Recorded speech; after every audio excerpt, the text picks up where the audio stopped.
I'm going to ask, are there any health professionals in here this morning? Any doctors, nurses, Indian chiefs? Okay, good. We appreciate them. Let's give them a hand.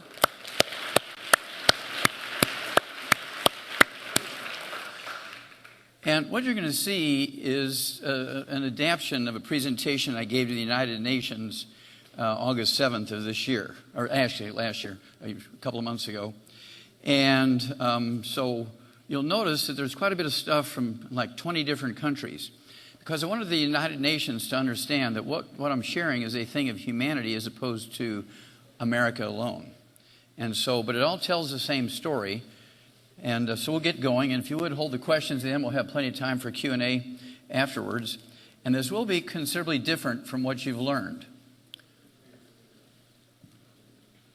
Okay, everybody where we're supposed to be? Okay, here we go. Now, the thing that makes me different is that I have a degree in agriculture. I have a degree in veterinary medicine. I'm a comparative pathologist where I do autopsies on animals and people. And I've been a primary care physician as a naturopathic physician licensed in Oregon and California since 1978. So some of the stuff you appreciate is for the United Nations, so I'm going to go fairly fast. And I also received the Lifetime Achievement Award there in Natural Medicine and Philanthropy. Very proud of that. Now, how many of you, raise your hand if you've ever heard the CD, audio cassette tape, or the book, Dead Doctors Don't Lie? Okay, good. A few, about 1%, 2%. We've sold 350 million copies of the CD, 10 million copies of the book. And I'm telling you that not to brag, because I want you to be understanding of the perspective of where we're coming from. Michael Jackson's Thriller, his bestseller, he sold 72 million. The Bible has sold trillions, right? And so we're putting things in perspective. Why Dead Doctors Don't Lie? Because the average lifespan, according to their own survey, the medical system published in 6 medical journals in 1999, is 56. God lives forever. We need to listen to God. Why do we spend so much time and energy and attention to doctors whose average lifespan, according to their own survey, is 56? The information I'm going to share with you this morning is in my newest book, one of 14 books, Epigenetics, and it's the #1 bestseller according to Amazon.com in the field of genetics, epigenetics, and general medicine in the last couple of months. So I'm very, very proud of that. Okay, here's the beginning of the presentation. This is December 1st, 2008, Time Magazine cover article, The Sorry State of American Health. We don't have the best healthcare system in the world. We have the most expensive healthcare system in the world, but not the best. And what they said here was that despite technological advances in medicine, Americans are less healthy than we used to be. And the most terrible part of this story is that it says that our children will be the first generation of Americans who do not live as long as their parents. How many of you heard that? Raise your hand. Okay, that's about 10%. Our children are not going to live as long as us if we continue doing what we're doing. Well, the reason why I'm on this crusade and speak 400 times a year is because I'm not prepared to accept that prediction. I'm not going to just shrug my shoulders and say, oh, well, that's the way it is. I'm prepared to fight until my dying breath to save as many kids as we can. Okay? And because I believe this is a mission that the good Lord gave me, and I'm going to carry it out.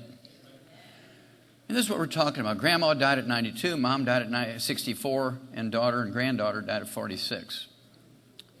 This is a word cloud, obviously, and you have to appreciate that over the centuries, going back 5,000, 6,000, 7,000 years ago, the days of the pharaohs, there's been thousands of failed medical and scientific theories every century, and the 20th century and 21st century are no different. There's thousands of failed medical theories. Let's just look at some of the more common ones. Obesity. How many of you heard of the word obesity? Okay, good. We're in the church, so you do have to answer honestly. And the theory for 125 years in obesity has been that people are overweight and obese, 35 pounds or more of their ideal weight for their height, because they don't exercise enough and they eat too much. That's been the prevailing theory. And that's been used in addition to surgeries and gastric bypass, drugs. But the basic concept to lose weight is to eat less and exercise more. And what did we get that for the last 125 years? What did we get from that theory? We're #1. We're the number one obese nation in the world. We have more fitness centers. People are exercising more than ever, eating less. I mean, you can go on television, they'll fix your meals for you, all that kind of stuff, and yet we're still the number one obese nation in the world. Well, it turns out that obesity has nothing to do with how much you exercise, and it's only secondary how much you eat, because the symptoms of a deficiency of a class of nutrients will cause you to have the munchies. If you choose poorly and eat things that have lots of easy calories, you're going to gain weight. If you choose things to eat that don't have easy calories in them, you won't gain weight. Exercise effectively has nothing to do with you're obese or not. It's a deficiency. You take the nutrients and it goes away at a rate of half a pound to 2 pounds a day, whether you exercise or not. Now, let's look at Alzheimer's disease. Alzheimer's disease, when it was first recognized 45 years ago, never existed even by another name. It's certainly not genetic. The big theory originally was it was caused by aluminum. How many of you heard of the aluminum theory of Alzheimer's disease? Well, that's a failure. It turns out that aluminum is an essential nutrient for a succinase enzyme required for metabolism in your mitochondria inside your cells. So then, if it's not genetic and it's not aluminum, what causes Alzheimer's disease? It's a simple deficiency disease was caused by medical doctors who took, if you will, a bribe from Procter & Gamble to demonize cholesterol and saturated fat to sell another product. And the result of demonizing cholesterol and saturated fat and cholesterol-lowering drugs is many, many diseases, which we'll talk about in a few moments. The most egregious one, of course, is Alzheimer's disease. It's a physician-caused disease, easily prevented and easily reversed. We'll talk about that in detail. Cardiovascular disease, raise your hand if you've ever heard it has something to do with saturated fat and cholesterol. Remember, you're in church, and I ask it again. How many of you have heard that cholesterol and saturated fat have something, whether you believe it or not, have something to do with cardiovascular disease? Okay, it's better. All right. Now, it turns out that congestive heart failure, very common cause of heart death in adults, is a deficiency of a single vitamin. We've known that for 300 years. It was discovered by a Japanese naval surgeon 300 years ago. It's caused by a deficiency of a single vitamin. And it's easily reversed in just a couple of days, 5, 10, 15, 20 days, a month at the most. Very easy to get rid of. You don't have to have a heart transplant. You don't have to be on medication for 25 years. Praise God. And then cardiomyopathy heart disease, the thing that kills athletes suddenly, are people who drop dead while they're doing hard physical work, is caused by a deficiency of a single mineral. I've personally done 1,700 autopsies on kids under the age of 10 that have died of that one. Big government project. And then there's coronary artery disease, where you have plugged arteries. That is not caused by cholesterol and saturated fat. That's caused by inflammation. How many of you have heard of the inflammation kind of concept? Okay. Well, inflammation causes your arteries to react and put out scar tissue to protect themselves from this irritating, like pouring acid through your veins and arteries. And the scar tissue plugs your arteries. When you do special stains on the plaque in your arteries, there's no cholesterol and saturated fat in there. It's all scar tissue. It's easily gotten rid of, easily prevented, without surgery, without bypasses. You may need a stent once in a while for an emergency sort of thing. And then coronary thrombosis, where you get a blood clot in a coronary artery. It has nothing to do with cholesterol or saturated fat. It's actually a deficiency of an omega-3 essential fatty acid deficiency, or a ratio problem in your diet of omega-3s, 6s, and 9s. And you see so many omega-3 products advertised on radio and TV because of this, and in the newspapers. And that's one of my 9 lawsuits against the FDA, in which I prevailed in all 9 cases. Hypertension is not a genetic disease, even in the black community. It's a simple deficiency of nutrients, easily eliminated very quickly. Arthritis is not genetic, has nothing to do with age. Babies are born with arthritis. It's a combination deficiency of vitamins and minerals. And then type 2 diabetes has nothing to do with genetics. Type 2 diabetes is a simple deficiency of a single mineral. We've known that for 80 years. I actually, back in the 1960s, discovered a type 2 diabetes in crocodiles and alligators. And I was wondering, how did a crocodile from Africa get a human genetic disease? He must have been eating Baptist preachers that had diabetes in Africa or something. It turns out that this one deficiency of this one mineral universally gives diabetes to any vertebrate, whether they're a crocodile or a snake or a hummingbird or a deer or a human being. It doesn't matter. Again, some of this stuff I had to educate all these ambassadors, so we're going to flip through a lot of this stuff. Witches were burned at the stake. Witches are usually grandmas who were using herbs and chicken soup to heal people, make them feel better. And the medical system didn't like that. And so they would go to the churches and say, Grandma Ruthie is a witch. She's using witchcraft to cure people. It's the church's job to cure people. So the churches of the day would send out inquisition committees to torture these poor grandmas until they admitted to and confessed to being a witch and using witchcraft, and then they were rewarded by being burned at the stake, and the doctors were happy all the way to the bank.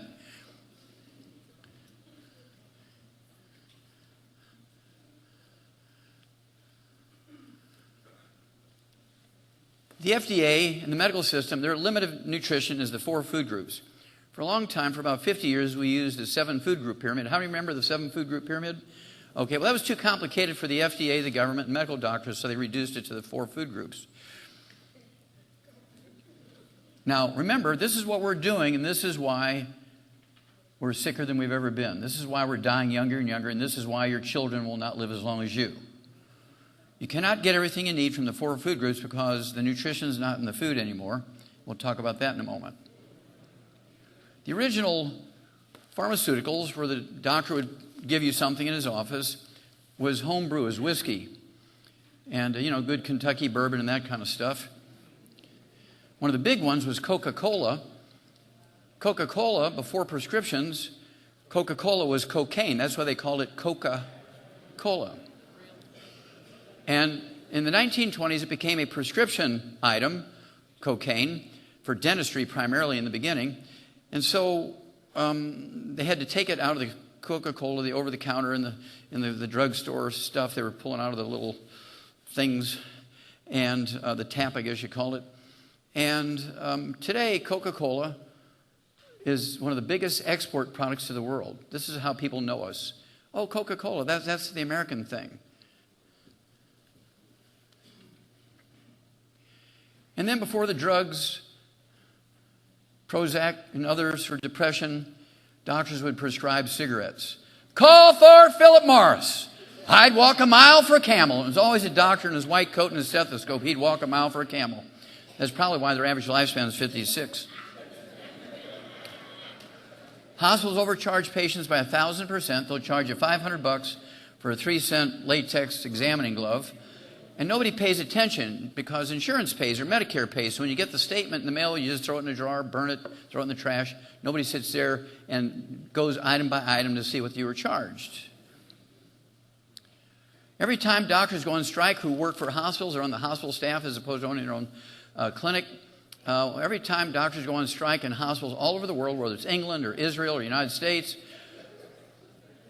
the death rate goes down. That's a fact. You can Google it. Death rate in hospitals when doctors are on strike. People don't die anymore. This doctor, Jerry Block from Tulsa, Oklahoma, I go there quite often. There's so many churches in Tulsa, Oklahoma. It's called Tulsa Jerusalem because there's so many churches there. And he was fined $105,000, which is chump change to him, for billing Medicare. He would charge people for things he didn't do. He would charge people for things he did that they didn't need. And the $105,000 was not a big deal for him. It was kind of chump change to him. But when 200 patients lined up to sue him for $5 to $10 million each because he'd cut things off that they didn't have to have done, but he needed the money, he jumped off a 20-story building and committed suicide in October of 2015. Prescription drug abuse is reaching crisis proportions. Right now, 59% of American adults are on 5 or more prescription drugs. The medical system has failed us terribly here. And primarily, they like to use addictive drugs, such as opioids. Why do they do that? Because you have to come in every month, get your prescription fulfilled. That way, they keep getting the office fees. Okay? It became such a big story. It was a cover story in Time magazine in June of 2015. This is one of my favorite articles, a full-page article, and had to chop it up a little bit. It came out February 5th, 2007. full-page article in USA Today. The title is a little vanilla for me, Patient Protect Thyself. And the line, which appears to be a line just above Patient Protect Thyself, is really a list of some of the sources that they got the information from. The Institute of Medicine, the Ethics Watchdog for the medical system, the Journal of the American Medical Association, the most prestigious medical journal, certainly in America, maybe the world, and then the Center for Disease Control, which is a federal agency that tracks this stuff. And the figure I'm going to give you, which came from those agencies, is a yearly figure. This is not 100 years of accumulated data. This is a yearly figure, according to them, and that's in the kind of upper left-hand corner under medical mistakes. It says, each year in America, medical doctors kill, injure, and infect 15 million patients, right here in America alone.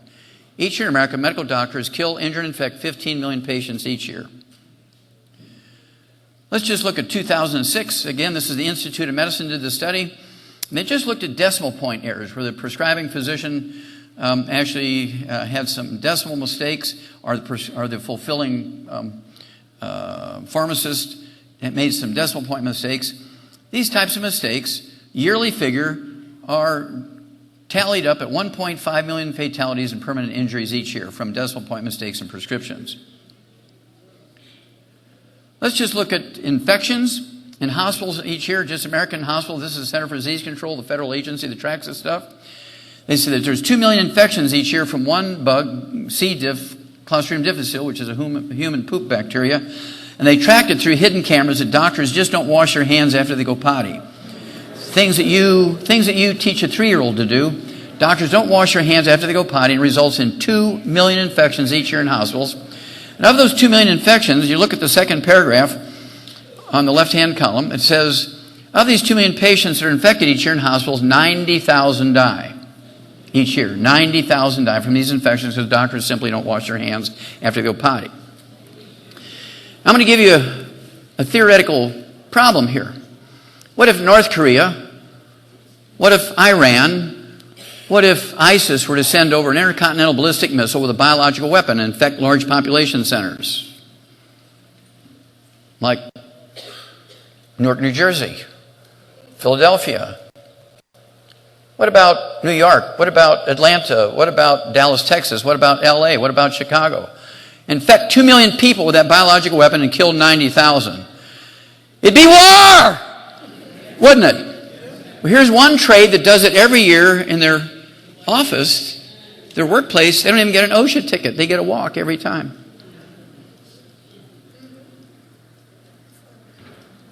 And that's because people make the mistake of loving their doctor more than they love God.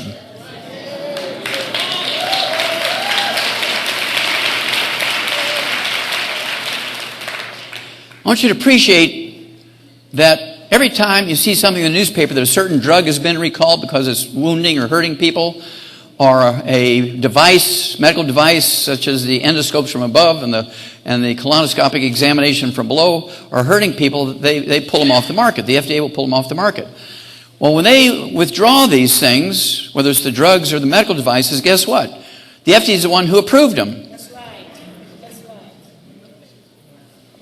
And they approved them taking the advice without challenge from the people who made them. There's all this hanky-panky under the table.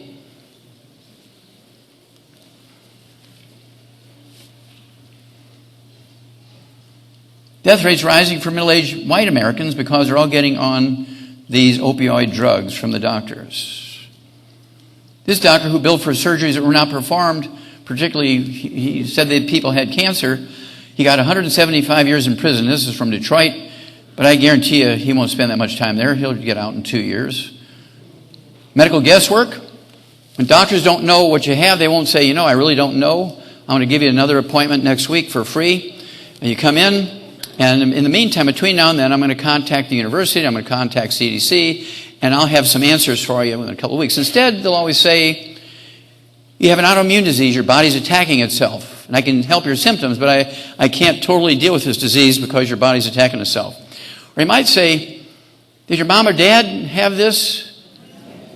Because he's looking for genetics, right? And did your brother and sisters have it? No. And then he gets desperate and he'll say, does your dog have it?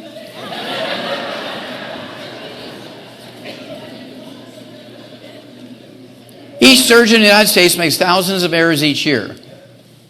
Each surgeon in the United States makes thousands of errors yearly. This was first shown in 1990 by Lucien Lepay, who's the head of the Department of Public Health at Harvard School of Medicine, 1990, and he did it again in 2014. And, we're talking about take out the normal lung, leave the cancerous lung in. Cut off your right leg when you should have taken your left cataract out. Give you a heart replacement when you just went in there to have a stent put in.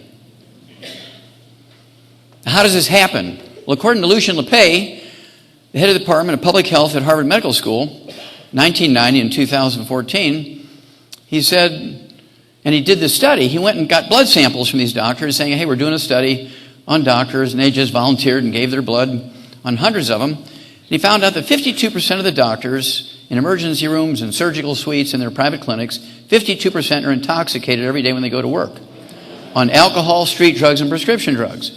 We did it again in 2014, got the same answer. Now, what I want you to do is email your federal and state representatives, your federal and state senators, your governors, your presidents, and ask that doctors have to breathe into a breathalyzer test before they're allowed. Their key won't work in their office if they're not sober. And they have to pee in front of a nurse into a cup, because I don't want them to bring their dog's urine, right? They have to pee in the cup, and then the nurse will have a test strip to put in their screen for drugs. And if he passes everything every morning, he gets to go to work. If he flunks, he goes to jail for 3 months and has his license taken away. Why should you suffer death and injury? I mean, they test athletes when they win a gold medal. They test them for drugs, for goodness sakes. CAT scans cause cancer. One CAT scan gives you the radiation of 500 chest x-rays. Even the government says don't get them. There's a procedure called a high-resolution ultrasound, which will give you the same information as a CAT scan, but the doctor only makes $50 for the high-resolution ultrasound. He makes $2,500 from a CAT scan. Mammograms are not prevention. One mammogram gives you the radiation of 500 chest x-rays, ladies. And so your doctor insists that you must have a mammogram. What I want you to do is this. Doctor, I've been your patient for 10, 15, 20 years, whatever it is, and I really appreciate you, and that's why I keep coming to you. And I know you're probably insisting that I do this mammogram because you're concerned about my health. But I'm concerned about the safety. I've been reading a lot of things in the papers and seeing things on TV and hearing on the radio, and there's a problem with the safety of mammograms. So I want you to prove to me that it's safe, and then I'll do it. If you can prove to me it's safe, I can do it. And the doctor, if he's smart, will say, well, okay, how can I help you? What can I do? What question can I answer for you to help you feel comfortable about the safety of a mammogram? And ladies, here's what you say. Sir, if you'll put your testicles in that machine,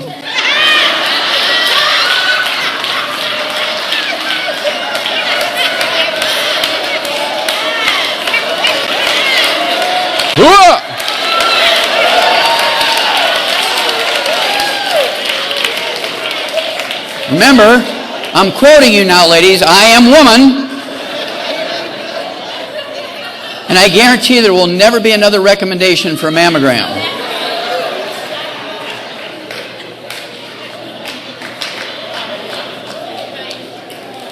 This is obviously a Canadian story, and it deals with an American story that was put out in 2011 by the U.S. Department of Health and Human Services, a presidential cabinet post supervises this, U.S. Surgeon General, and it became a Canadian story. And what they're saying is that each month in America, medical doctors kill 15,000 seniors over the age of 65 because they send them in for unnecessary screening tests and what they would call minor procedures.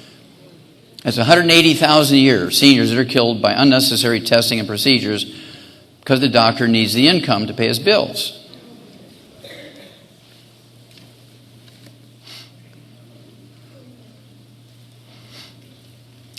Now, most people didn't read this article because the headline intimates that this is a governmental problem.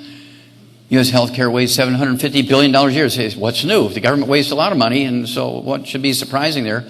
But this is not what the story said. What the story said was your doctor, your primary care physician, your GP, actually bills for things he didn't do, like that guy that went to prison for 175 years, and he bills for things he did do to you but you didn't need, because he didn't want to pay back a student loan.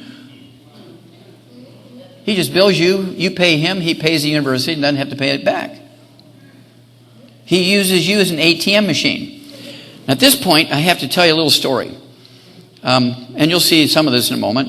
I've worked a lot with the African American, the black community, all over the world since 1991. And there's reasons for that, which I'll get to in a moment. But just before she died, Coretta Scott King called me, because I've been working with her son, Martin Luther King III, and with his weight problem and diabetes and so forth. And she said to me in her condo, I spent 4 hours with her, she and I alone, it was a blessing. What a great woman. And she said to me, yes,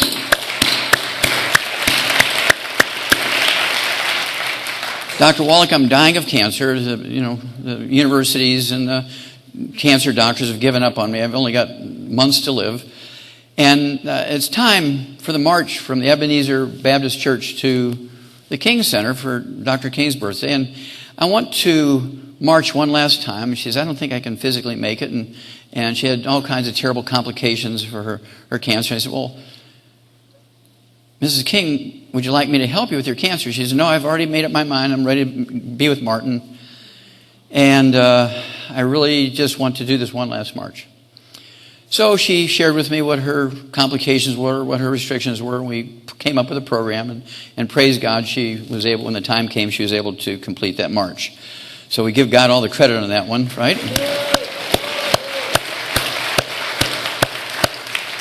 But the beautiful thing out of that 4 hours that I spent with Coretta Scott King was this.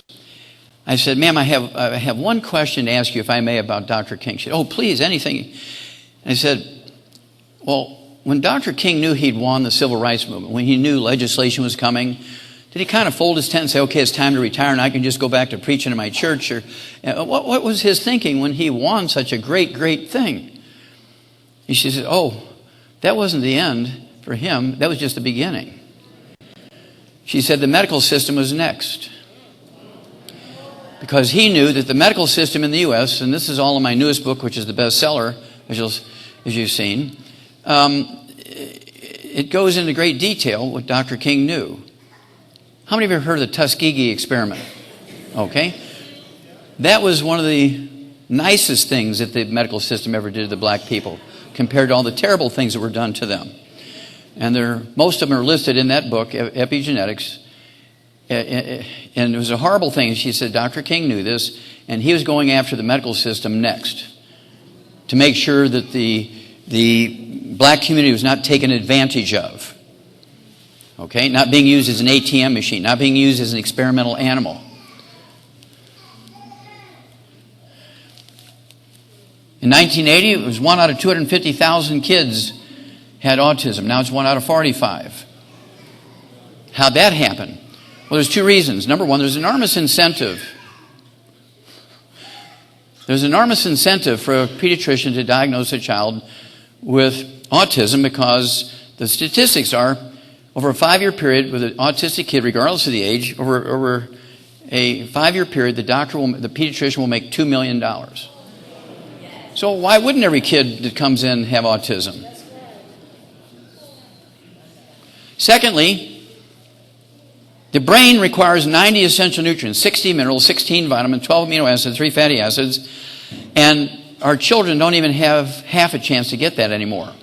When I was a kid, for breakfast we'd have beets, and we'd have sweet potatoes, and we'd have eggs, have steak for breakfast, or a hamburger patty. Today they get Fruity Pebbles and apple juice on the way to the daycare center.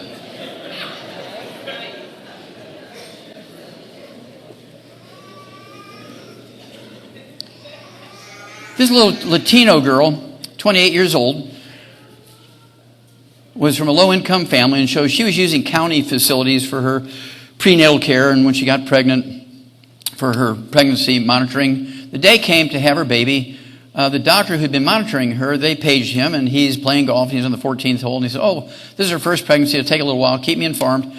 And so 45 minutes later, they page him again. Oh, this baby's crowning. This baby's coming quick. Got to be here. There's no other doctors here. If she needs a cesarean, if the baby needs something special, there's nobody here to do anything. You got to be here, doctor.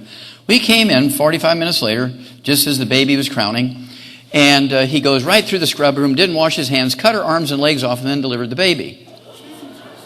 Now, he did it 6 months later to another woman who had interrupted his golf game.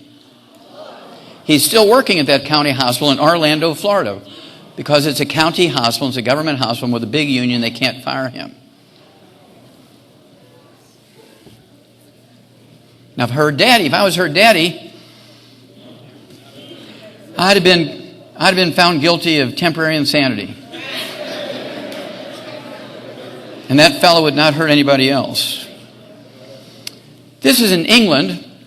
This was a delivery where the mother had a very small pelvic canal through her pelvis. It was obvious the baby's not going to be able to be delivered normally. And so they had planned in advance for a C-section. And I don't know why. Maybe he's intoxicated. Maybe he's just in a hurry. But he entered his hands into the birth canal and pulled on the baby's head and pulled the baby's head off from the neck vertebrae. The skin was still there, just holding the head on. So he pushes the baby back in. Then he does a cesarean section. Oh, if this baby was born this way. Well, fortunately, a nurse reported him. And I have to find out what the follow-up is. There's not a single disease that's caused by genetics. The concept of disease being caused by genetics is an overreach by the medical system and the scientific community. Back in the days of Darwin, back in the early 1800s, he knew that in Scotland, where the mother had red hair and the father had red hair, all babies had red hair. Also in Scotland or Ireland, couples that had black hair, maybe out of every 10 babies, there'd be one born with red hair, and they thought there was hanky-panky going on at the time, right? But they kind of realized by doing animal things in agriculture that there's messages that both the mother and father give the baby, and there was hidden messages. And they could appear sometimes in the babies, whether it was an animal or a human. And then, of course, with Gregor Mendel's pea experiments, he was a priest that did this sort of thing. They began to think of genetics. And then every time a baby's born with a problem, they say, oh, it's genetic. Well, it turns out that all birth defects, I'm going to repeat that, all birth defects are caused by nutritional deficiency of the embryo. Even sickle cell anemia. I'm finding sickle cell anemia in hummingbirds and deer and antelope. I'm finding sickle cell anemia in white folks, but it's called thalassemia in white folks because you can't have black genes in white folks or white genes in black folks. They give it the same disease, different names. I mean, come on, you got to protect your industry, right? Well, in 1961, on a grant from the National Institutes of Health, actually, I'll take that back. That's not true. I'm ahead of myself here. In 1961, I actually ran into the first mass die-off in America from pollution. 1961. I was a graduate student. I'd already graduated agricultural school at the University of Missouri. Was into my third year of veterinary school. And so I was a graduate student, and I was taking pathology courses, and it was December 61 when all the professors were off and the graduate students were in charge of the services. And I was in charge of the services for pathology. And I ran into the first mass die-off from pollution, did all the chemistries, got it right, and published it. And so I was published at age 21 with a scientific study in veterinary journals, medical journals, and books. Well, after graduating veterinary school, Marlon Perkins from the old Mutual Omaha Wild Kingdom show on TV, I had worked for him during the summer times as a kid. He sent me to Central and South Africa, what is now Zimbabwe, which used to be Southern Rhodesia and the Republic of South Africa, back in the 60s. And I think it was 66, 67 I was there, 2 years. And my job was to catch rhino, white rhino, because they were on the list where they were going to be rare and endangered and go extinct. There's only 400 left south of the Zambezi River, and I caught 200 of them. Half of them sent them back to the States. So if you see a white rhino in a zoo or wild animal park, it's either one that I caught or offsprings of the ones that I caught. So I'm very proud of that. We saved a species. Now there's 10,000 of them, both in the wild and in captivity combined. So it was a great project. After 2 years of working on that, Perkins sends me a letter saying he's got this grant from the National Institutes of Health, And since I had given him a copy of that paper on the mass die from pollution, he wanted me to be the pathologist on the project because we were going to study pollution. It was called the Center for the Biology of Natural Systems. It was the Department of Biology at Washington University, the St. Louis Zoo, the Shaw's Botanical Gardens. And to make a long story short, this was the director, Marlon Perkins was the biologist, and I was a pathologist. And after 10 years, I had done 20,000 autopsies, 10 million chemistries, 10 million slides with special stains, and 17,000 some change of those 20,000 autopsies were 454 species of zoo animals, and then there were 3,000 humans. The data from that provided the information for 75 scientific papers were published in medical journals and veterinary journals and chemistry journals. But also the book contained all the data from these 20,000 autopsies and 10 million chemistries. It's 1,200 pages. It's in the Smithsonian Institute as a national treasure. When they sold them back in the late 70s when it came out, it was selling for $140 a piece, which was thought to be a great price for a book like that because back then a textbook was $30 or $50. So $140 was just like outrageous. They printed 10,000 copies, the top medical publishing house in the world, W.B. Saunders, and they sold them out in 2 weeks, $140 a piece. Well, today, if you can get one all beat up on eBay or Amazon used books, you can get one that's all beat up and dog-eared and underlined and highlighted and coffee stains all over it for less than $2,000. You better get it. If you can get one that's still in the box and wrapped up and the cover was never opened, they're going for $25,000 each because of the information. It's going to cost $1 billion to redo that study, and back then it cost them $25 million to do the study. Today it'd be $1 billion. So universities are prepared to spend $25,000 for the book. So you want to be looking for them in used bookstores and things. You might hit the jackpot. All birth defects, again, are caused by nutritional deficiency of the embryos, have nothing to do with genetics. The double helix structure was proposed in 1953 by James Watson, an American on your left, and Francis Crick, a British guy on your right. They collaborated and came up with the proposal that the structure of DNA was a double helix. By 2003 to 2011, we'd mapped out the human genome. We knew all the human genes, and they had been placed on various chromosomes, and they attributed certain diseases to each of the genes on the chromosomes. And 850 biotech companies were formed, and over a period of 60 years between 1953 and 2013, they had spent more than, I don't know, something like $10 trillion worldwide looking to find a way to genetically engineer stuff to replace the bad genes in people and get rid of disease. Over a 60-year period, they were unable to do this. And what we learned because of my study, and this is why the book is in the Smithsonian Institute as a national treasure, sickle cell anemia is not a genetic thing. I can take a black woman with sickle cell anemia and a black man with sickle cell anemia, and they can have 10 kids and not one of them will have sickle cell anemia. Because I'm going to give her everything she needs to make that embryo perfect. Okay, it's an inborn error metabolism, they call it.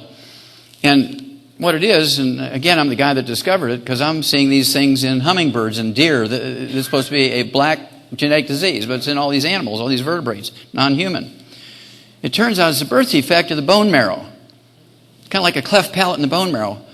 And so when the bone marrow was forming in the 3rd to 7th week of pregnancy, there wasn't enough of the right nutrients to form perfect bone marrow, which makes hemoglobin. And so the hemoglobin that is formed from this defect is dysfunctional hemoglobin.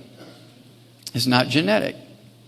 Now, they didn't have the knowledge to know back then it wasn't genetic because the baby was born from it or with it. Okay, to them it meant it was genetic. The same disease in white folks is thalassemia. And then, of course, another inborn error metabolism, that's not genetic is lactose intolerance. When the lactase enzyme mechanism is being formed in the pancreas and the small intestines early in pregnancy, something's missing. Mama doesn't do that properly. And so if you're going to go to an ice cream party and have some fun, you need to take a lactase enzyme capsule so you'll be ready for all the lactose. Same thing with type 1 diabetes. It's not genetic. There's supposed to be 500,000 per islet of Langerhans of these beta cells which manufacture insulin. But in somebody who's a type 1, they only have 10. Not 10,000, just 10. Just barely enough cells to make enough insulin so that a little baby can be okay. But once they hit 6, 8, 10 years old, pre-pubic, they're growing rapidly because the growth hormone's coming out. they don't have enough insulin, and they're recognized having type 1 diabetes. Lipid storage diseases, Tay-Sachs disease, all these things are thought to be genetic. It turns out they're just nothing but a inborn error of metabolism. Mama's missing something as the baby's going down the assembly line. Epigenetics is a current best-selling book. The Death of the Genetic Theory of Disease Transmission. You'll see why this is said in a moment. That's me back in 1977. And Black Gene Lies. This is a book, and if I may, I'm going to take my coat off because I'm getting cooked by these lights up here. Thank you, Pastor. Okay, this book's publication was paid for by Pastor Creflo Dollar from Atlanta, Georgia. How many of you have heard of him? Okay, good. Yeah, great gentleman. He and his wife, Pastor Taffy, and I was just so happy to see that the pastors here at the churches know him, and everybody knows each other very well. At any rate, back in 1991, I was introduced to him by Andy Young, who I've worked with a lot from the Civil Rights Movement, Mayor of Atlanta, and Ambassador to the United Nations. And he told me that Pastor Dollar's 11-year-old daughter had a genetic form of asthma that only black kids get, and she wasn't responding to the maintenance medication for asthma. And the doctors had pulled Pastor Dollar aside and said, look, she's not going to make it. She's one of these kids that just is not going to make it, so steel yourself, prepare, because she's a child that's not going to make it. So I was introduced to him, and I listened. He said, yeah, we give her like 5 or 6 different medications. They try it for months, it doesn't work, and they try different medications, it doesn't work. Well, maintenance medication for asthma works to prevent asthma attacks. Now, it doesn't cure it, but it will prevent asthma attacks. So the reason I surmised that she wasn't responding to these drugs, she wasn't absorbing them. She just wasn't absorbing them. And so I put her on a gluten-free diet so her intestines would recover, because when you're gluten intolerant, your intestines lose the ability to absorb things. So I put her on a gluten-free diet, gave her the 90 essential nutrients appropriate for her body weight for an 11-year-old kid who's very skinny because she's obviously not absorbing nutrients and so forth. And praise God, in 2 weeks she was cured.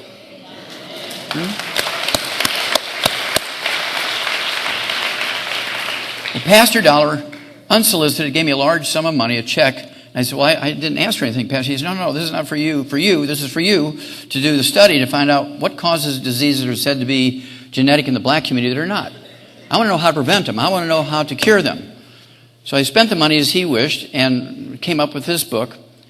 And he bought the first 100,000 copies.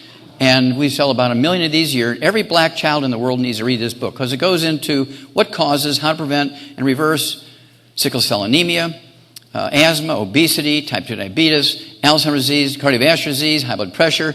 None of those things are, in fact, genetic. They're all simple nutritional deficiency diseases, easily prevented and easily reversed. It's all in the book, Black Gene Lies. And there's Pastor Dollar, and now this 11-year-old girl who's now 30.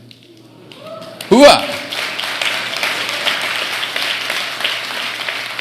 Okay, this was a study I did in the early 1960s when I came back from Africa.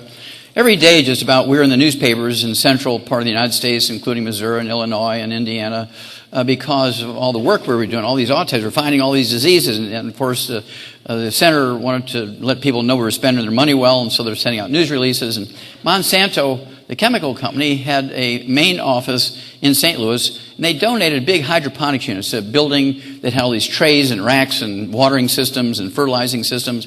And you could grow soybeans, you could grow corn, you could grow barley grass or wheat, whatever you wanted to grow in there, tomatoes.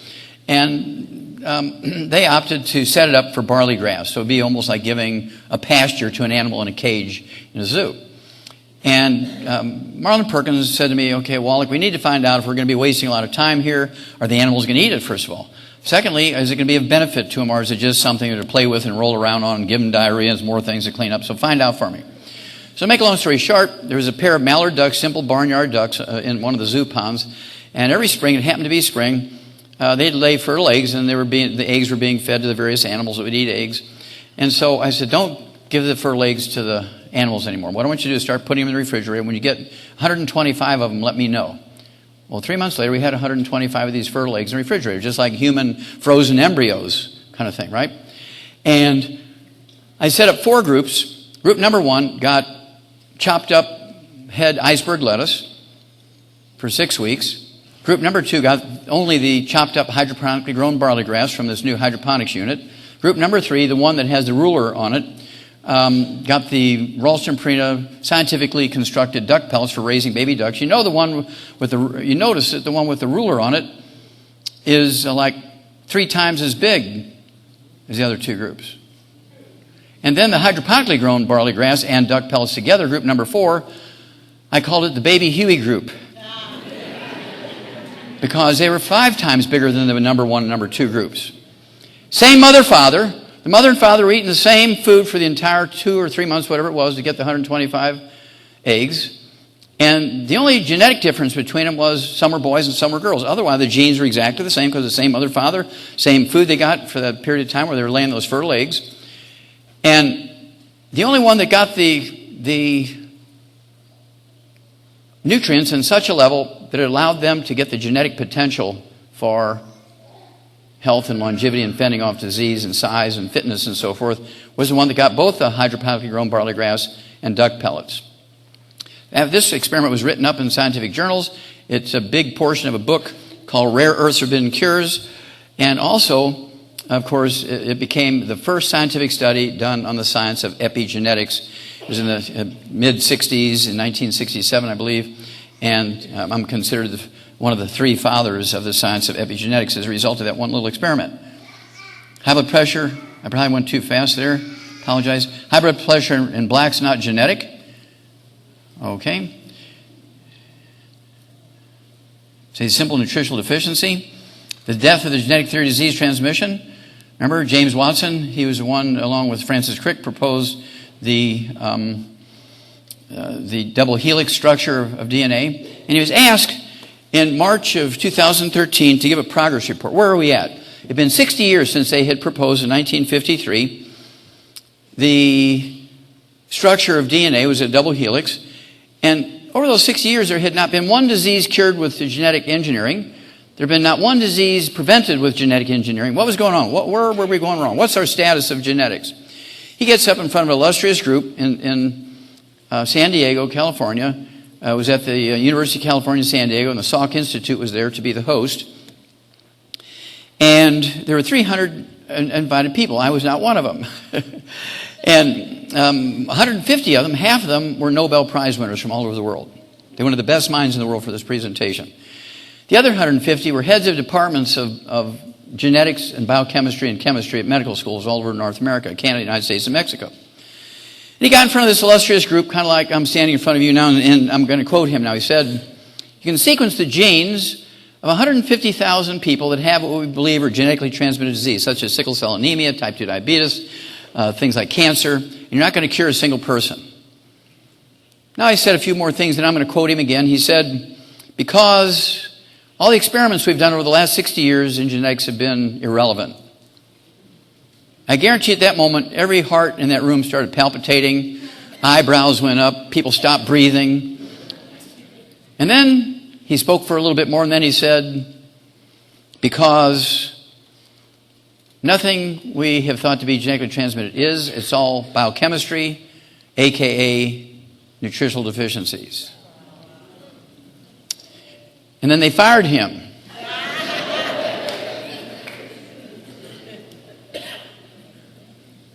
They fired him. The National Institutes of Health, you may remember that, they fired him.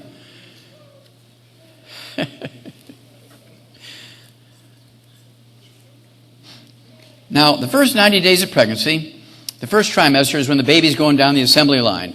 If mother's missing something, it's kind of like going down the assembly line in Detroit, and the guy who has to put in the fuel pump has to go to the bathroom. He doesn't stop the line. He doesn't have somebody come in and fill in. Maybe 40 cars go by. By the time he gets back, there's 40 cars without a fuel pump.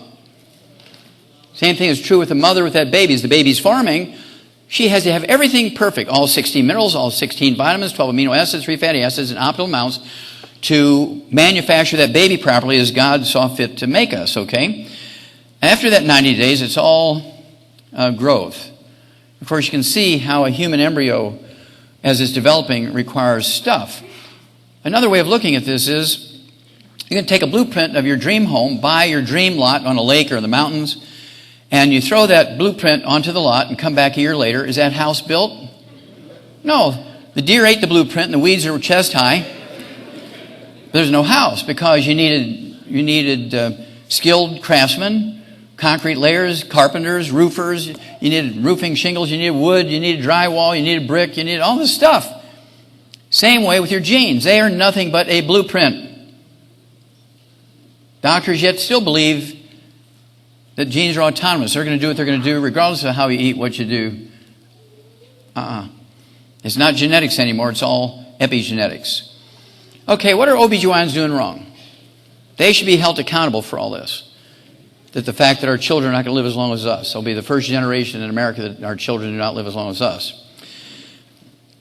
And that's because when the woman first comes, whether she's an 18-year-old, or she's going there because she has PMS, she hasn't started her period, and she's concerned about that sort of stuff, or she's going through menopause, or whatever. But those in the childbearing years, the OBGYN nor his nurse either give them a CD, a DVD, or a pamphlet, or a booklet that says you must take all 90 essential nutrients to prevent birth defects.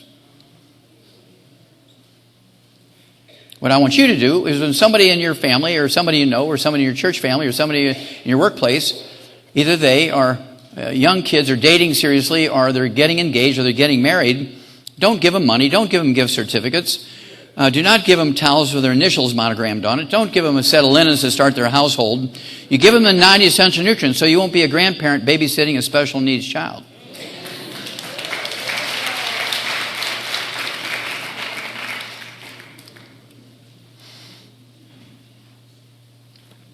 A disease called MS, multiple sclerosis, historically has been a disease of 35 to 50-year-old people when it's diagnosed. Depending on the number of lesions in the brain, how severe they are, you might live another 25 years, gradually getting worse and worse and worse, and doctors try to manage the symptoms. But today, babies are being born with MS, multiple sclerosis, and they die within the first 2 years. Why? Because of free radicals, fried foods, processed meats, things like deli slices, sandwich meats, sausage, ham, bacon, bologna, salami, pepperoni, jerky, corned beef, spam. Things like oils, microwave popcorn, theater popcorn, olive oil, coconut oil, margarines, mayonnaise, salad dressing, cooking oils. These turn into trans fats, which then causes inflammatory damage of the white matter of the brain. This is where you get MS. Circulating around the mother's blood, goes into the baby's placenta, goes into the baby and causes the problem in babies. We didn't have that stuff when I was a kid because we didn't have those types of foods. 2-year-olds get strokes now. They get a blood clot in the brain, get a stroke and die. That never happened when I was a kid. Strokes are caused by omega-3 essential fatty acid deficiency. It has nothing to do with cholesterol and saturated fat. Lupus is a very simple nutritional deficiency disease. It's not autoimmune. I don't care if you've had it for 30 years, it's reversible. You get on a gluten-free diet so you can absorb the nutrients. You get on all 90 essential nutrients with a little bit of what we call the secret sauce so your body can rebuild itself, and lo and behold, God works His magic. Down syndrome. You've all heard of Down syndrome. Down syndrome is caused by a deficiency of a single mineral in the first division after the sperm fertilizes the egg. You're a one-celled human being. If that mineral's there in optimal amounts, the baby won't get Down syndrome.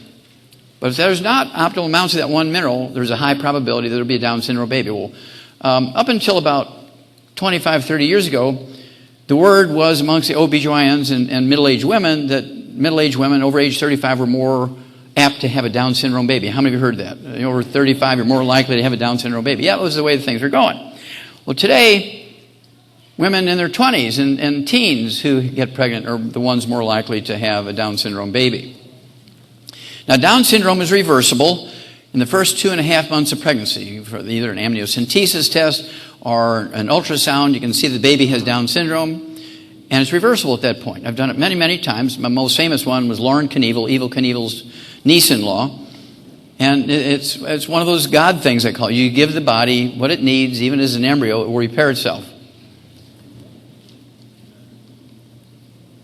Cerebral palsy, you've all seen that in various degrees. It's a disease in which the cerebellum, the small part of the brain in the back, controls the fine motor movement. As it's underdeveloped because mama didn't have everything she needed in optimal amounts for the proper time when that part of the brain was developing. And the degree and the level of Severity of cerebral palsy is directly related to how long the mother's deficiency was, how severe the deficiency was, and so forth. This girl cost you $5 million a year to take care of her. Instead of her cerebellum, when she was a 6-pound baby, instead of her cerebellum being the size of a small tangerine, is the size of a grape. Okay? And so she's totally disabled, but she can have perfectly normal babies because this isn't genetic. She can marry a perfectly normal young man. She can marry a boy with cerebral palsy, and they can use artificial insemination or whatever you want to do, how to get them pregnant. They can have a perfectly normal baby as long as she is taking the 90 essential nutrients. Because this is not genetic. And of course, the cerebellum is that piece that looks like a grapefruit that's been sliced through in the lower right-hand corner of the brain. The smaller it is, the more catastrophic the cerebellum disease, cerebral palsy is. Another one of my lawsuits against the FDA was spina bifida. Women who know about spina bifida or heard of it, you know that folic acid in the prenatal vitamins is one of the things that I forced the FDA to do. There was 3 of us actually that sued the FDA to get folic acid in prenatal vitamins to prevent this. It's a terrible disease, totally unnecessary, cripples children when it's this advanced. Can occur anywhere along the spinal cord, but 80% of the time it's in the lumbar area. Siamese twins is a nutritional deficiency of the embryo. Why do they wait so long to separate these kids? That's because they only have one liver in between them.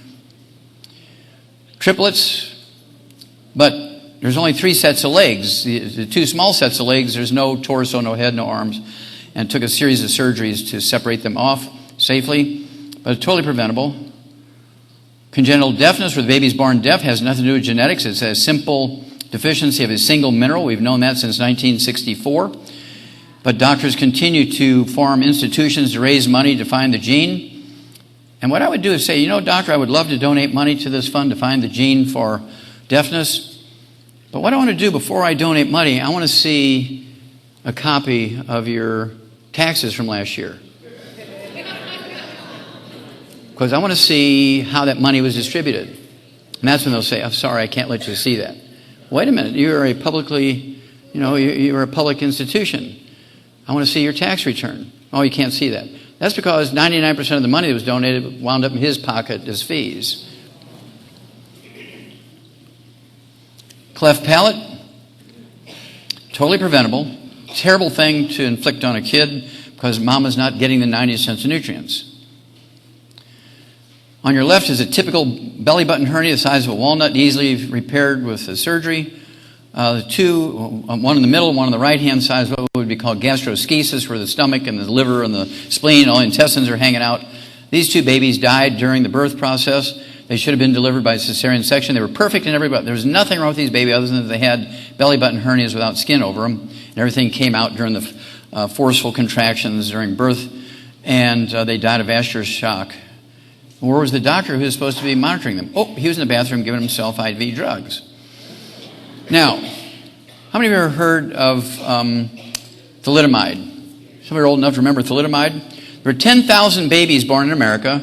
Examples are in the middle and on your left, where the babies were born without arms and legs, or severely deformed arms and legs. This is because the mothers were given a drug during pregnancy for morning sickness called thalidomide. Now, they had never tested that drug on pregnant laboratory animals to see if it impacted the embryo. 10,000 American families suffered from this. The pharmaceutical company that actually made the drug paid a couple of $1 million to the government in fines, and then the families had to suffer by themselves. Again, that had been one of the occasions where I would have been found guilty of temporary insanity. Right now, you're hearing about the Zika virus. How many of you heard of the Zika virus? Okay. These are 2 babies with microencephaly. The girl on your right is 10 years old. Her younger sister here is only 2 years old. Typical faces, typical what they look like because their head is very small.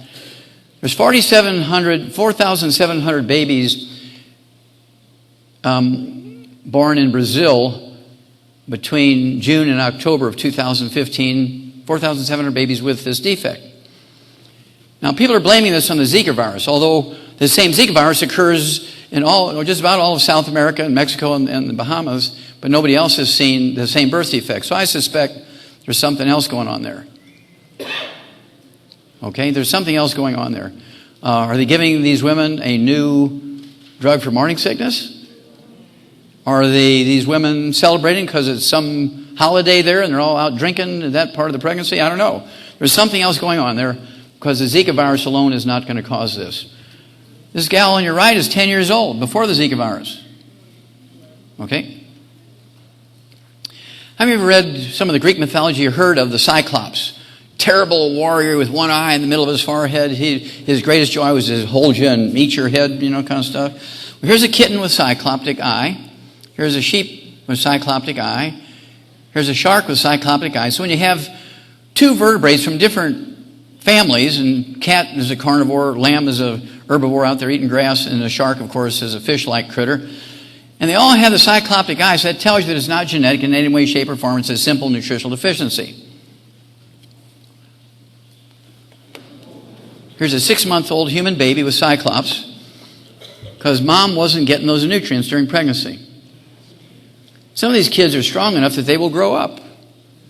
Now, in the third world cultures where they have villages and they're still hunter-gatherers, when you have a baby born like this, they're usually suffocated or drowned because they would be a huge burden because they're barely making enough living hunting herbs and food and catching rabbits to survive with 10, 12 families in there, let alone have 4 or 5 babies with birth defects. So you usually don't see them in third world cultures because they're dispatched, if you will, when they're born.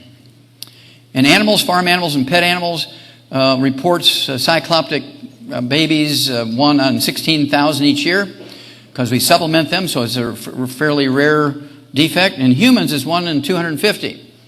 They don't see many of them because almost all of them are miscarried. Almost all miscarriages are cycloptic babies because they have so many things going wrong on the inside of them, they don't make it. At Yerkes Institute, Emory University in Atlanta, Georgia, in 1977, I found the first non-human case of cystic fibrosis.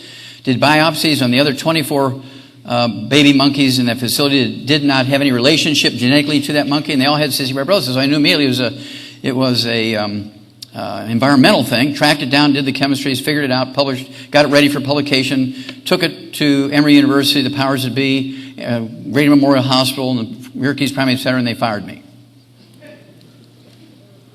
Should have been a Nobel Prize, but they fired me.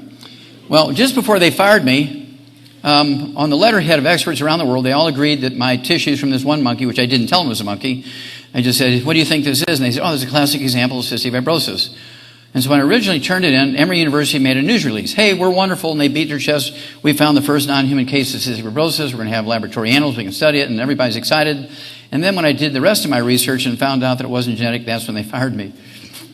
That was 1978. In 2005, the scientific journal from the U.S. Department of Health and Human Services, and they came out with this International Laboratory Animal Research Journal, and the federal government had defunded in June of 2005 primate research, had defunded it because it's too expensive, $10,000 a day per monkey, whereas for a mouse it's 10 cents a day. And so they said, you have to use mice. If you want to use monkeys, go to Warren Buffett or Bill Gates Foundation, get the money there, we're not going to give it to you. So this particular issue, they spent the entire issue looking at primate research projects that benefited human health over the years. So they took the 20th century as the example, the 20th century, and they picked the top 10 research sections in primates, top 10, which showed benefit to the humans. Number 2 out of the top 10 was my project on the cystic fibrosis monkeys back in 1977. This is 2005. The last sentence in the part on cystic fibrosis said, in brackets, Emory University refused to release the name of the young pathologist who made the discovery. Now, why did they put that in there? Because they wanted people to know they weren't that stupid, because Emory University had made a news release. It went out everywhere. Every newspaper in the world had that story when it first came out. Every newspaper in the world had that story.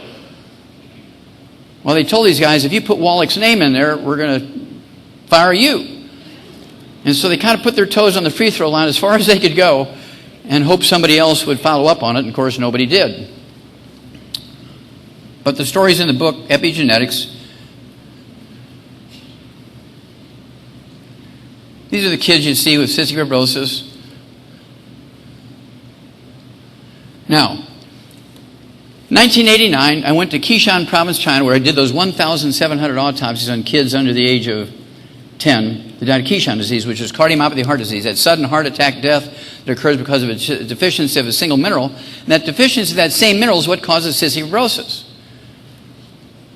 The deficiency of that same mineral is what causes muscular dystrophy. And that's not unusual. There's 147 different diseases that are caused by a calcium deficiency. Okay? So I went there to do 2,000 autopsies on these kids, and because of delays and political and national things, hoops I had to jump and so forth, it cost me a week, and so I was only able to do 1,700 instead of 2,000. But I was hoping to find 15, 20, 30 babies that had cystic fibrosis to show that there was a relationship. Well, I failed at that. I didn't find 20 kids with cystic fibrosis. I found 595. Fully 35%. I found 100% of those kids that died also had muscular dystrophy. And 200 of them had SIDS, sudden infant death syndrome. Now, what was the theory for SIDS, ladies? Oh, the baby suffocated because he's sleeping on his belly instead of sleeping on his back. No. Another group of doctors said, no, they were sleeping on their back and should have been sleeping on their belly. But none of them looked, they didn't do the special stains to see the damage in the heart, which I did, turned out to be SIDS. The same deficiency that causes cystic fibrosis, the same deficiency that causes muscular dystrophy. Oh, yeah, I found 100% of those 1,700 had muscular dystrophy also. 15 years later, after dealing with thousands of Amish kids, because the Amish children have 10, 15, 20 times more muscular dystrophy and cystic fibrosis than non-Amish families, because their lifestyle is very similar to the lifestyle of these people in Qishan province, China. So to make a long story short, I picked 100 of the best records over 15 years where their doctors said the baby was cured of muscular dystrophy. Gave them to Jerry Lewis 6 years ago now. And he was excited. I said, Jerry, these are Jerry's kids. You deserve the right to make the announcements. We have found the cause, prevention, cure of muscular dystrophy. He took it to the Muscular Dystrophy Association, and they fired him. That's why he hasn't done the telethon for the last 5 years. They should have their nonprofit standing taken away from them, and all the people who were on the board at that time should be put in jail. Because every kid that's born now with muscular dystrophy or dies from it is on their head. May God forgive them. Congestive heart failure, deficiency of a single vitamin, cardiomyopathy heart disease, which we just discussed, which is Qishan disease, deficiency of a single mineral, coronary artery disease is caused by inflammation, microwave popcorn, fried foods, processed meats, salad dressings, these kinds of things. Coronary thrombosis caused by deficiency of omega-3s, essential fatty acids. Cholesterol is not part of the whole deal. There's the evil one, microwave popcorn. That's one of the reasons why your children will not live as long as you. I'll show you the front page news story in a moment where this was in there, 50,000 heart attacks a year in kids, and 20,000 of them die from microwave popcorn. Remember I told you earlier that cholesterol and saturated fat doesn't cause coronary artery disease. It's inflammation from eating trans fats and heterocyclic amines. The demonization of cholesterol and saturated fat, saying that they were the cause of blocked arteries and heart attacks and so forth, was to sell a new product that Procter & Gamble wanted to sell in 1952 called Crisco.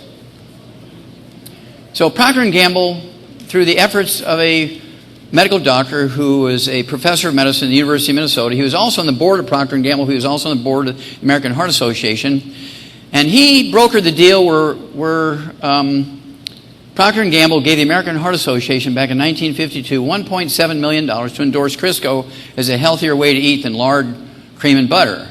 There was no science to show that, but they took the $1.7 million and endorsed Crisco.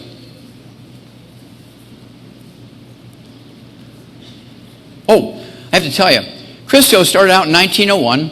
The German Navy went to a German chemist by the name of Wilhelm Norman and said, look, we need a smokeless, synthetic, diesel submarine lubricant. And 4 years later, in 1904, he came up with what we now call Crisco. After this First World War, they didn't need it anymore, so they sold the patent to a soap manufacturing company in England, which owned it until after the Second World War, and they couldn't sell very much soap because everybody's making their own soap. Then after the Second World War, Procter & Gamble bought it through again, the efforts of Ansel Keys, that medical doctor, and they gave the American Heart Association $1.7 million to demonize cholesterol, saturated fat, lard, cream, eggs, and butter so they could sell Crisco. Now, I looked for 35 years to find the paper. There was a pivotal paper showing that saturated fat and Crisco cause heart disease and artery disease. Couldn't find it. And then about 3 years ago now, a billionaire who I'm helped with his health, I was up in Canada. He shipped me a copy of the Wall Street Journal. It was a 2 full-page article on the story of how Procter & Gamble paid the American Heart Association $1.7 million to demonize cholesterol and saturated fat so they could sell Crisco.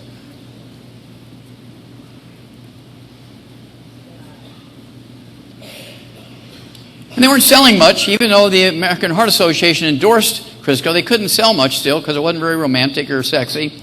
So Keys decided to come up with a program that made it more sexy to eat Crisco, and he came up with the Mediterranean diet. The Mediterranean diet was never a study. It was always just a sales campaign to sell Crisco. Get over it.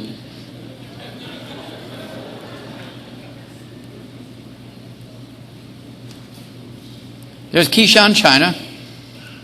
And of course, in January of 2015, another one of our lawsuits with the FDA, we got selenium being approved to put into infant formulas. Sometime in the next couple of days, I want you to go by a pharmacy or go by a grocery store and look at infant formulas. Look at the analyses label on the infant formula, the ingredients label. There's going to be 3 to 5 minerals in there. We need 60. Where's the baby going to get the other 57 to 55? Unless you supplement them, you're going to be burying them, is what it comes down to. Well, we got selenium to be able to be put in there now. So in the next couple of months, they should be adding the selenium. Remember, SIDS is caused by a deficiency of this mineral. Muscular dystrophy is caused by a deficiency of this mineral. Cardiomyopathy, heart disease is caused by a deficiency of this mineral, and also is cystic fibrosis. And these are the Chinese kids. Kishan province is that red province up in the upper right-hand corner, kind of like New England and China, mainland China. Fred Kern, professor of medicine, University of Colorado. Normal plasma cholesterol in an 88-year-old man eats 25 eggs a day. Came out March of 1991 in the New England Journal of Medicine, a publication from Harvard Medical School. And he's examining this guy and showing newly graduated doctors how to examine a senior. And he says, wait a minute, all your blood tests there says you're in your 50s and you look like you're 50 and then your birth date says you're 88. Is this you? He said, yeah, that's me. He says, everybody says that. What do you attribute your youthful looks to and your health, which we can document according to the blood work? He says, well, he stood up and he threw his shoulders back and puffed his chest out and he said, I eat 25 eggs a day. And of course, that mortified the doctor. That was not what he wanted these students to hear. And he says, okay, sir. I can see him fanning himself. That wasn't in the report, but I can see him fanning himself with a clipboard. Very nervous. He said, okay, why did you eat 25 eggs a day? And he said, that's because it made me more studly. I want you to think about this. Testosterone, estrogen, progesterone, and adrenal hormones are 4 steroid hormones. And they're 95% by weight cholesterol. So you go on a cholesterol-restricted diet, you take statin drugs to lower your cholesterol, there ain't nobody home anymore.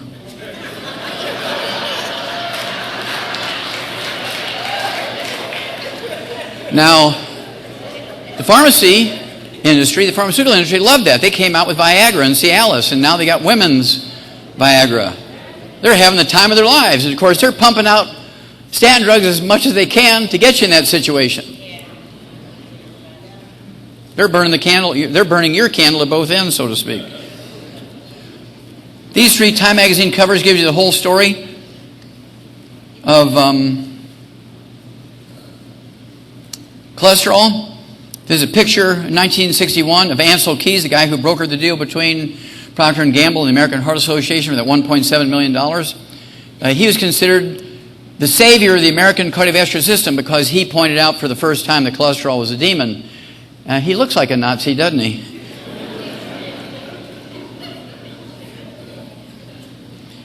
In the Time magazine cover, in 1984, again demonizing cholesterol, was a paid ad.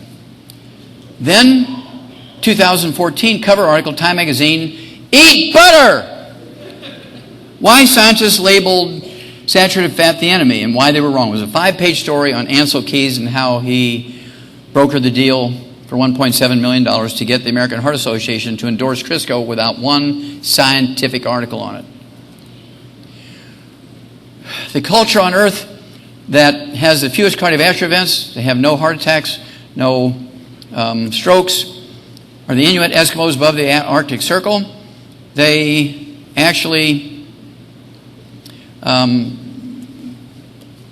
live on nothing but whale meat and whale blubber, walrus meat and walrus blubber, seal meat and seal blubber, bear meat and bear fat. They don't eat fruit. They don't eat vegetables. They don't eat nuts. They don't eat grain.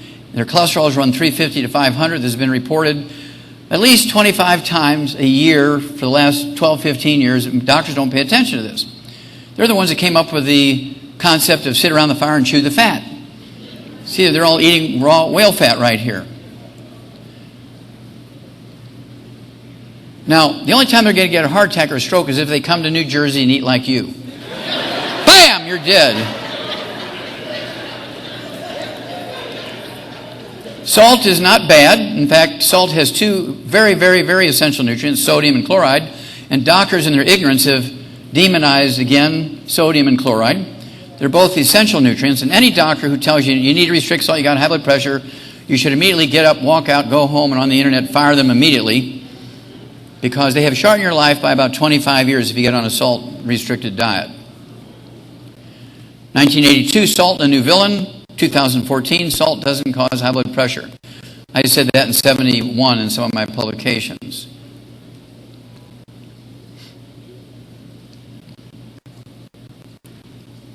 Science News, very famous, very well-respected scientific journal. The lead article in June of 2012, good cholesterol not beneficial. Wait a minute, my doctor says it's everything. The subtitle was higher HDL, high density lipoprotein, good cholesterol. High good cholesterol levels don't reduce heart attacks. You know why. Congestive heart failure is caused by a deficiency of a single vitamin. Cardiomyopathy heart disease is a deficiency of a single mineral.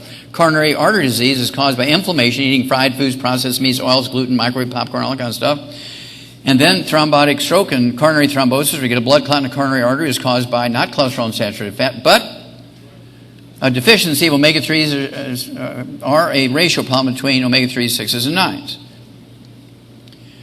This is what kills your kids. They come home from school, they're dunking their Oreo cookies in some zero-fat milk, or maybe even rice milk or soy milk, which has no relationship nutritionally to milk whatsoever.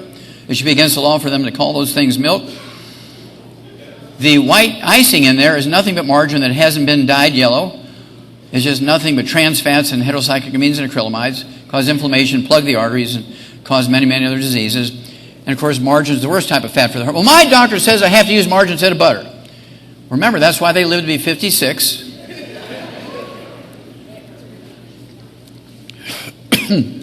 Okay, now this is where we got that statistic which said that microwave popcorn and theater popcorn causes 50,000 heart attacks in kids every year in America and 20,000 deaths in kids. You know, we sent them a note saying, look, we're going to sue you for the 10th time now, and this is on trans fats. It's been long enough. You need to get this stuff out of the food. That was in January of 2015 when we got that nod from the FDA that we could demand that legally that they put selenium into baby formulas. Okay, we're going on to the 10th lawsuit now. The FDA, 6 months later, in June of 2015, said the FDA is now to trim trans fats out of food. Well, that's not good enough. They should have done it immediately. You have 30 days to get trans fat out of your product, or we're taking your product off the market. But they're going to give them a grace period of 6 months or a year, whatever it is. And so I feel that that's okay, because there's no statute of limitations on murder, is there? Now, raise your hand if you've heard that exercise is good for you. If you don't raise your hand, remember, this is a house of God. Whether you believe it or not, how many of you heard that exercise is good for you? Okay, that's better. That's better. Okay.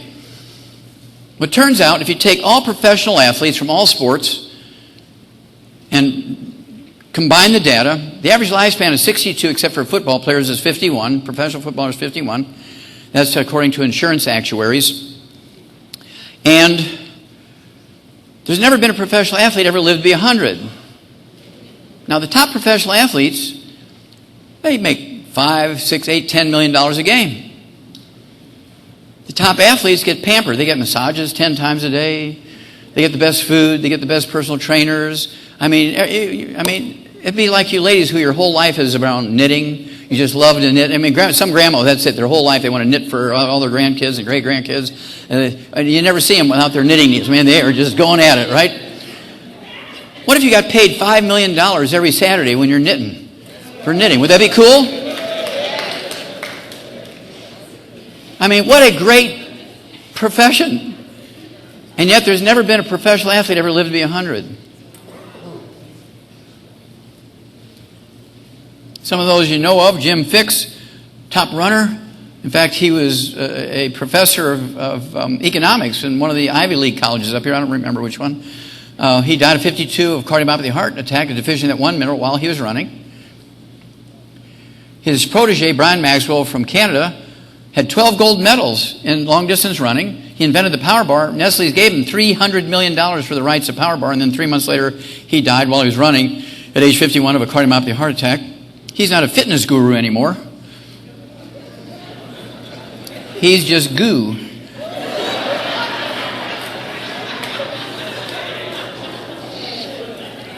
Reggie Lewis, 28 years old, captain of the Boston Celtics, collapsed during a playoff game with the Charlotte Hornets way back then, 1994, I believe it was.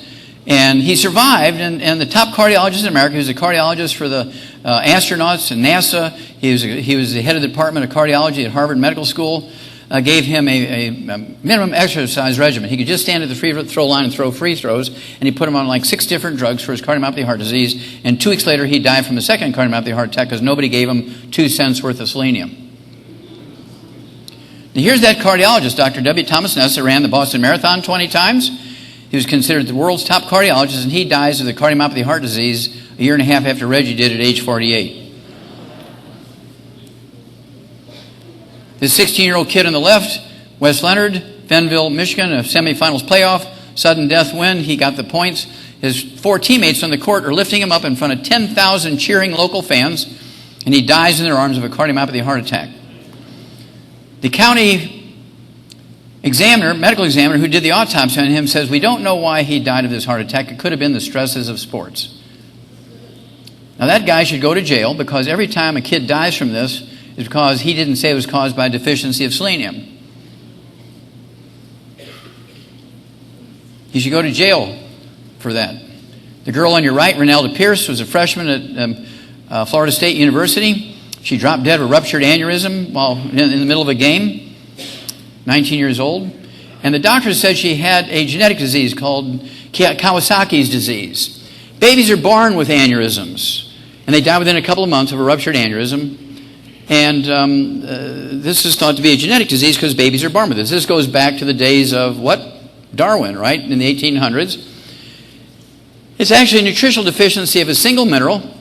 A single mineral deficiency results in a breakdown of the elastic fibers in your blood vessels. You can get spider veins, varicose veins, hemorrhoids, and aneurysms from a deficiency of that mineral. And it wasn't a genetic disease in that girl. She just had a deficiency because she's drinking one of the other sports drinks. Gatorade has 2 nutrients, not that one. Powerade has 6 nutrients, not that one.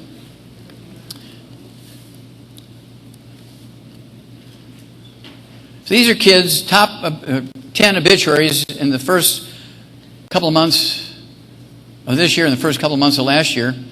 These are all kids that died under the age of 15 from cardiomyopathy heart attacks right here in America. Girls, cheerleaders, softball players, peewee leagues. This is just 10 of them. 20,000 of these kids die every year in America from a cardiomyopathy heart attack or ruptured aneurysms because nobody's told their parents or grandparents that they need the 90 essential nutrients. Somebody needs to go to jail. A hockey player, 16 years old, died of cardiomyopathy heart disease. The doctors up in Canada said they still don't know the cause of his death. Here's some of your favorite professional athletes.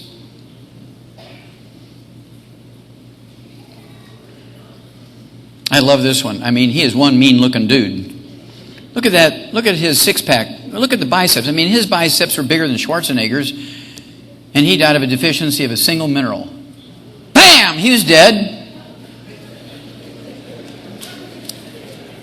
This fella here was a cardiologist and also a professional soccer player in Brazil, and he died during a soccer game at age 57. So what's going on here? Athletes, whether you're a professional athlete or not, sweat. They'll drink a lot of water to rehydrate, which is not a bad thing, but sweat is not water. Sweat is a soup that contains all the nutrients floating around your blood. Let's say you're not supplementing, you have 65, 75 nutrients floating around in there, and you're just drinking water. You'll get a breakdown in your tendons and ligaments, you'll have muscle tears, your disc will blow out, you'll collapse during a game and die.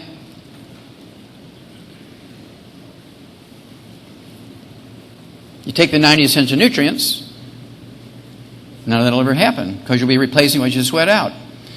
So we came up with Rebound. Remember, Gatorade has 2 nutrients, Powerade has 6, our Rebound has 100, including the selenium and the mineral that's missing when you get ruptured aneurysms. Okay? Now, this is Theo Ratliff from Atlanta, Georgia. He was playing with the Hawks, had 28 years old, had bone-to-bone arthritis in both knees, the cartilage popped off his right hip. He broke his wrist catching a pass from a teammate during a regulation game. The doctors at the Atlanta Hawks said, look, this guy's too fragile to play ball. They took his contract away from him. Andy Young introduced me to him. We rebuilt him in 90 days. He got his position back. He played for 14 more years. He made $140 million using our Rebound because we were replacing everything that he was sweating out. And his wife, Christina, loves me.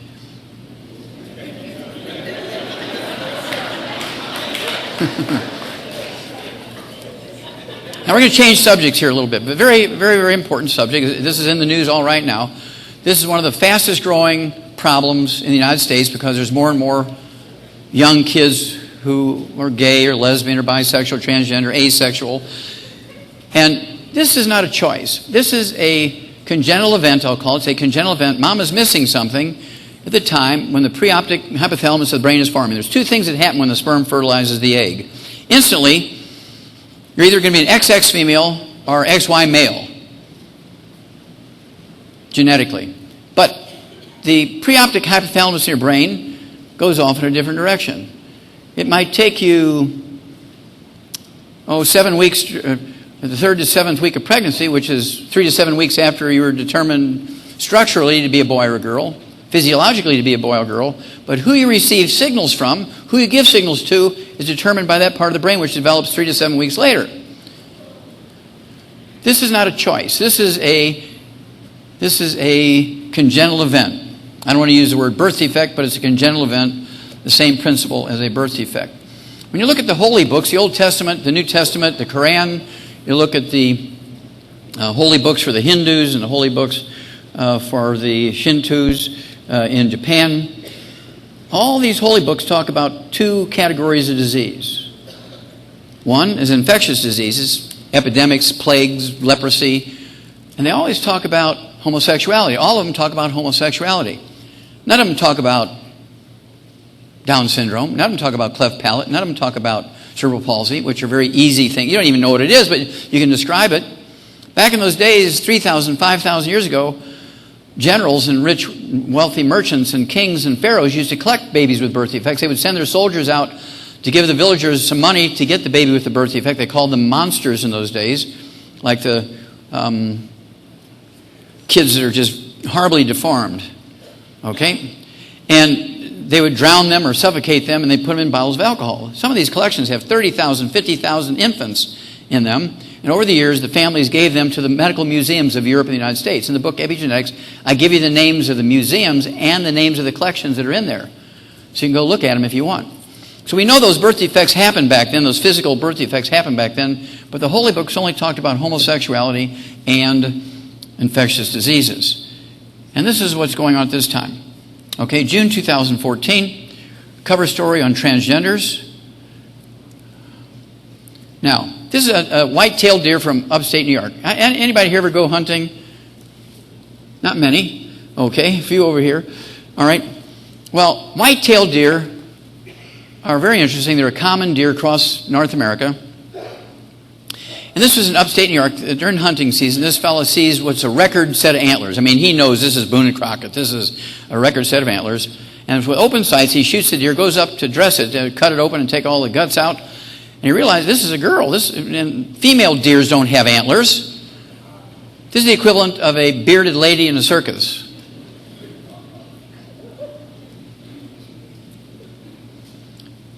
And in that same area where those transgender deer are, they have the highest rate of transgender humans in America. Because the food that they're eating from that same soil up there is deficient in these nutrients.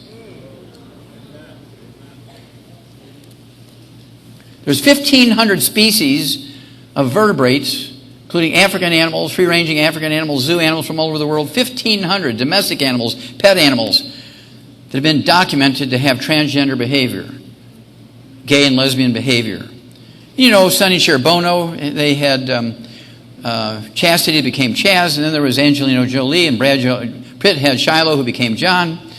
And those are common things. Right now, there's 700,000 registered transgender in America. There's 50,000 transgenders serving with honor in our military. Now, this fellow here on your left, Dr. Richard Raskin, was a very famous eye surgeon who invented the laser surgery to tack down torn retina so he didn't have to cut the eyeball open. He also was the top-ranked tennis player, amateur tennis player in the world. When his last child reached 18 years of age, this is 35 years ago. The last child reached 18 years of age, he went to Denver and became Renee Richards, 35 years before Bruce Jenner became Caitlyn. But the thing that made this a big story that went on for a couple of years was that Renee Richards wanted to keep the top ranking in the tennis, amateur tennis thing as a girl. Wanted transferred from the boy to the girl. And in the end, the Supreme Court awarded Renee Richards the title. Then, of course, you know the story of Bruce Jenner. You need to read Vanity Fair if you haven't read it. There's 25 pages. It's essentially his biography. And he knew when he was a little kid, when he was 2 or 3 years old, that he would rather be a girl than a boy, but he had all the physical equipment of a boy. And so he worked real hard and push-ups and running and walking and chin-ups and all this kind of stuff to be as strong as he could. And he'd run and run and run. He won all these medals, and he lettered in university and many sports because structurally and physically he was a boy. But in his preoptic hypothalamus, he was a girl. Because mother didn't eat the right things or didn't get the right things during that part of the pregnancy. And of course, this pink pinwheel in the middle of the brain there, that's the part. That little peninsula hanging down the size of your little finger is the preoptic hypothalamus. There's supposed to be 450 cells in there by actual count to be a heterosexual. If there's no cells in there, and this happens many times, no cells in there, guess what? You're a asexual person. Crazy Aunt Ruthie, who never would get in a car alone with a boy, she would be the one to wash all your clothes and babysit your kids when you're on vacation. Everybody loved her. She's the best cook in the family. She'd send out all your Christmas cards for her and lick all the stamps. But don't get her near a boy. And then there's crazy Uncle Frank, who never would sit in a car with a girl. All you want to do is rotate your tires and work on your carburetor. Mow your lawn, that sort of stuff. Trim your trees. Weed your garden. But he did not want to be around girls. Those are asexual people. They have no cells in that part of the brain. And then you have, say, 200 cells in the brain, and 100 cells, say, chase boys, 100 cells chase girls. You're bisexual. Let's say you have those 200 cells, and they all land on the side that say chase girls, and you're an XY boy genetically, and chase girls, you're girl crazy. That's good. But if you're a girl, XX, and it says chase girls, you're a lesbian. Now let's say all those 200 cells fall on the side that says chase boys. If you're a girl, you're an X girl, you chase boys, you're boy crazy, that's a good thing. But if you're a boy and you're XY genetically, and this part of your brain says chase boys, you're gay. Then if you have your 450 cells, you're straight, you're heterosexual. So we're in command of this. After the fact,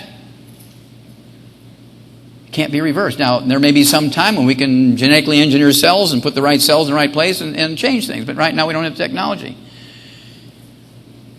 But it's totally preventable.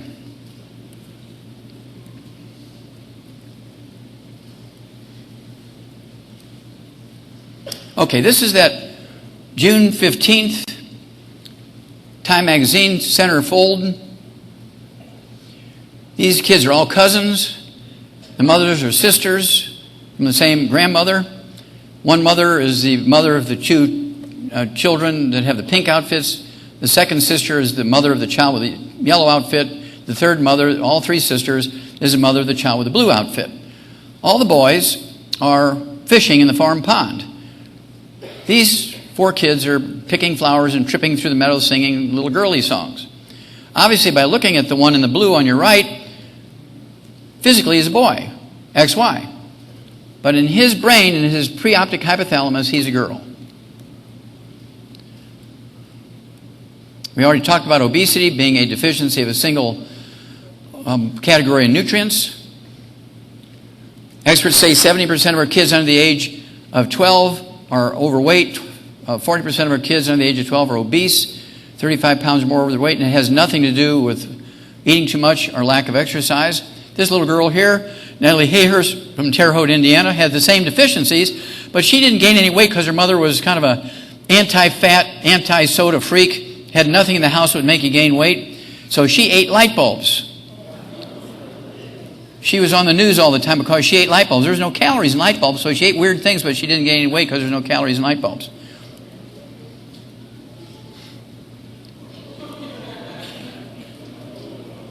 Malabsorption can be a cause of obesity because even if you supplement with those nutrients, you can't absorb them, you're going to gain weight because the symptom of a deficiency of these nutrients is the munchies.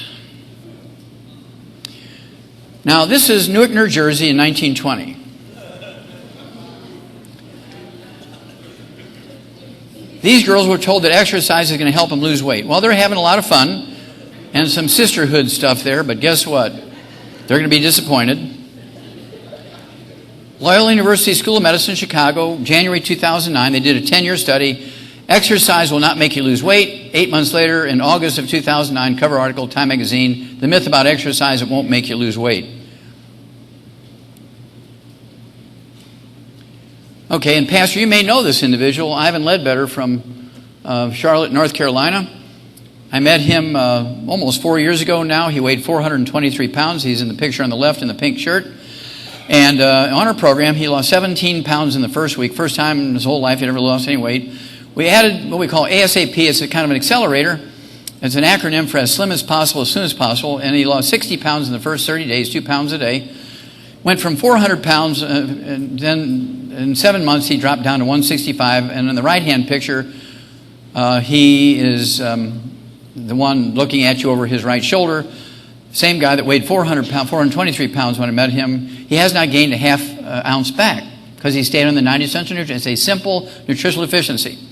And it's not unusual to lose a half a pound to 2 pounds a day. And some people need to lose more than 100 pounds. I see people who are 400, 600, 800 pounds. They'll lose 4 pounds a day. They never have to have any surgery because they're getting all the nutrients, and the skin tightens up as they lose the weight, and they never have to have any surgery for loose skin. Now, this is a horse barn, an Amish, horse and buggy Amish horse farm in Adams County, Indiana, just south of Fort Wayne, Indiana. And I was there to see muscular dystrophy kids, but they were late, and so being a veterinarian and a physician, I went into the barn to look around the animals. And this is called cribbing in animals. It's called munchies in people. And we choose, rather than eat the furniture, we choose to eat something that could cause us to gain weight. Osteoporosis and arthritis is a simple deficiency of vitamins and minerals. It has nothing to do with age or genetics. It is repairable. You can actually give your body the raw materials to support and promote maintenance and repair of cartilage, ligaments, tendons, connective tissue, disc between the vertebrae, bone makes your bone itself. Unless you've been run over by a tank, nobody ever needs to get a joint replacement. I'm going to repeat that. Unless you get run over by a tank, nobody ever has to get a joint replacement. So why then would a doctor want you to get a joint replacement? Because he makes $2,500 every time he does it. Cola is linked to bone breaks because you're getting a lot of phosphorus in the cola, which replaced the cocaine. And this phosphorus messes up the calcium phosphate ratio. And that's why you have a lot of young athletes that get fractures. You get a lot of middle-aged people who do hard physical work get fractures because they're drinking soft drinks. Calcium deficiency causes kidney stones, every one of them. There's no exception. You go to a urologist and you have a kidney stone. He says, oh, my God, you got to get rid of dairy out of your life. Absolutely. If you're on supplements, you got to stop that. We got to get all the calcium out of your life. Your blood calcium is too high, and you're getting kidney stones. No, just the opposite. You need to take more calcium. Your blood calcium will come down. You won't get any more kidney stones. Popular osteoporosis drugs are pulled off the market. Fosamax, well, phosphorus, too much phosphorus. That was a dumb idea on their part, another failed medical theory. And they wanted you to believe, ladies, that women got osteoporosis when they went through menopause because they didn't have enough estrogen. Raise your hand, ladies, if you ever heard that one. Well, you were duped on that one. Men get osteoporosis more frequently and more severely than women. Now, that was a failed medical theory because little girls got osteoporosis. But when little girls get osteoporosis, they call it osteomalacia in kids. It's just osteoporosis in kids called osteomalacia. Gave it a different name because it's a different age group. You take the 90 essential nutrients with some secret sauce to rebuild not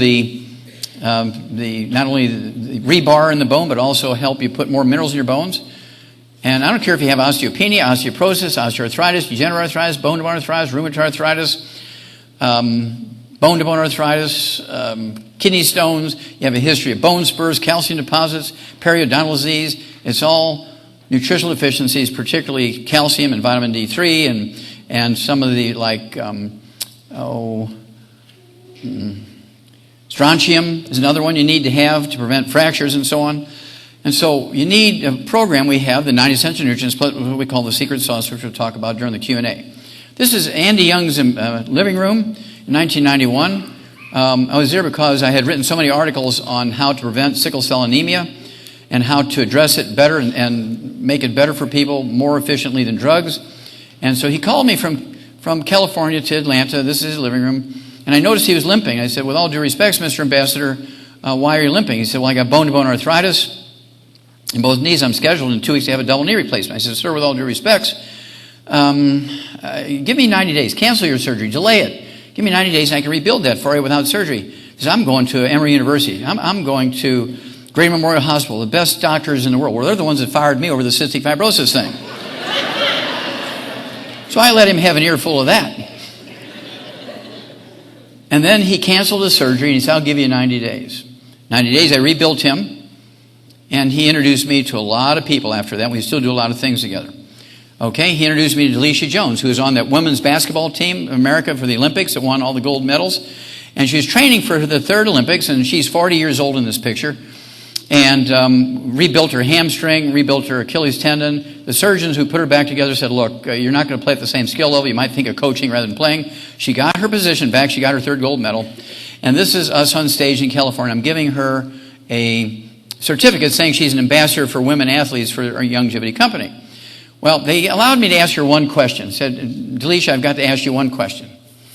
I'm allowed to ask you one question. And this has been, since I've met you, a couple of years ago, this has been really, I have to know the answer to this question. She said, okay, Doc, whatever you want. Now, we're in front of 3,000 people. And I said, Delisha, I have to know, why does a woman who's 6'5" wear 8-inch heels?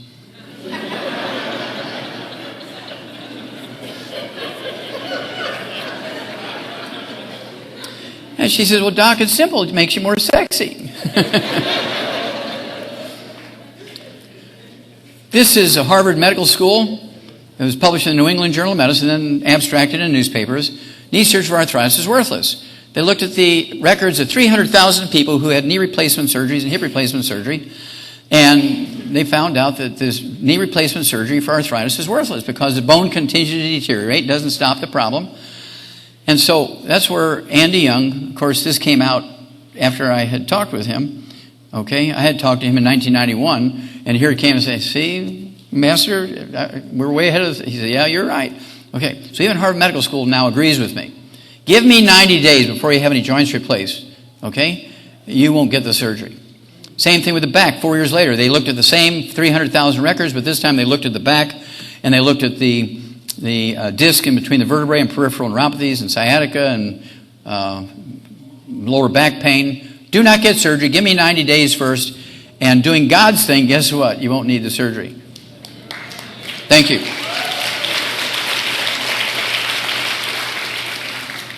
Type 2 diabetes. Now, the Pima Indians are worth 5 minutes here or less, 3 to 5 minutes. The Pima Indians their range of where they live spreads from Arizona, in the southwestern part of the United States, Arizona. And you can look and you can see that line, which is the border of United States and Mexico, going underneath the I and then through the middle of the P under Pima. That little bit of yellow above the line, there's 10% of the Pima Indian populations above the line in Arizona and 90% of the Pima Indians down in the yellow below, which makes up about a third of the western part of the mainland of Mexico. Okay, they're all the same gene pool. They're the only Native Americans who never mixed with anybody else. Every other Native American tribe mixed with other Native Americans. They mixed with the slaves when they were freed after emancipation because they wanted the skills in farming and industry and so forth. But the Pima Indians are the only ones who didn't even mess around with the explorers. Okay, they're perfect 100% Pima Indian genes. The ones that are left here, the Mexican Pima Indians, are kind of like the Amish. They don't participate in anything we think of as being first world. They're sort of subsistence farmers. And they're on the side of the road here selling jars that they make out of pottery jars and things. They don't have vehicles, no roads. They go everywhere on horseback or walk. They use horses to plow. They use horses to pull wagons. They have no utilities, no doctors. I mean, they just sort of say to themselves. Okay, these are the Mexican Pima Indians. That's below the line. They make up 90% of the population of Pima Indians. Above the line, 10% of the Pima Indians in America, in Arizona, they work in the RV assembly factories in Arizona. They're all obese, including the kids. They all have a car, a van, a pickup truck. All use doctors. Now let's have a look. Let's look at the Mexican Pima Indians, the diabetes rate, type 2 diabetes rate. They have the lowest rate of diabetes in the entire world, 6% or less. Let's look at the Pima Indians above the border in Arizona. Bam! 46%. They have the highest rate. They have the highest rate of diabetes of anywhere in the world. Same genetics. Same genetics. Of course, this mystifies doctors, but I'm going to show you why in just a few moments. The cases of type 2 diabetes are doubling every year now. It's going in a geometric proportions. 3-year-old babies are now weigh 77 pounds. They weigh as much as 10-year-olds. More blacks lose legs to diabetes than whites. That's not because it's a genetic thing. That's because the black community is enslaved by the medical community.